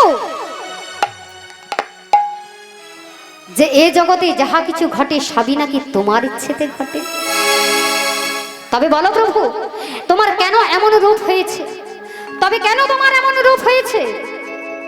তখনই কি বলছে মহারাজ ইন্দ্রদ্যুম্ন, তুমি ঠিকই বলেছ, এ জগতে যাহা কিছু ঘটে আমার ইচ্ছেতেই ঘটে। তোমার স্ত্রী তার মনের মধ্যে সন্দেহটা আমি দিয়েছি, কেন না, আগত এই যুগে আমার হস্তপদ দ্বারা আমার কিছু হবে না, আমি ভক্ত হস্ত দ্বারা সেবা করব, ভক্ত হস্ত দ্বারা আমি পূজা পাবো। তাই মহারাজ ইন্দ্রদ্যুম্ন তুমি অনুশোচনা করো না, এই যুগে আমি জগন্নাথ রূপে প্রতিষ্ঠা হয়ে যাব। তাই মাগো, এইভাবে নীলমাধব থেকে প্রভু জগন্নাথের সৃষ্টি হলো। আর মহারাজ ইন্দ্রদ্যুম্ন আনন্দে আজকে কি বলছে দেখছেন কি, 3 জন মূর্তি বসে রয়েছে। কে কে? ওগো মাঝেতে সুভদ্রা ভগ্নী, দক্ষিণে বলরাম। মাঝেতে সুভদ্রা ভগ্নী, দক্ষিণে বলরাম। মাঝেতে সুভদ্রা ভগ্নী, দক্ষিণে বলরাম। মাঝেতে সুভদ্রা ভগ্নী, দক্ষিণে বলরাম। আবার বাম পাশে দাঁড়াই আমার কৃষ্ণ ভগবান, পাশে দাঁড়ায় আমার আমার কৃষ্ণ ভগবান। ওরে বাম পাশে দাঁড়াই আমার কৃষ্ণ ভগবান, বাম পাশে দাঁড়ায় আমার কৃষ্ণ ভগবান। বলি জগন্নাথ রূপে প্রকাশ পেল, নারী রূপে প্রকাশ পেল, জগন্নাথ রূপে প্রকাশ পেল, নারী রূপে প্রকাশ পেল। জয় জগন্নাথ নাম হলো, জগন্নাথ রূপে প্রকাশ পেল, নিতাই গৌর হরি বল। জগন্নাথ নাম হলো হরি হরি হরি।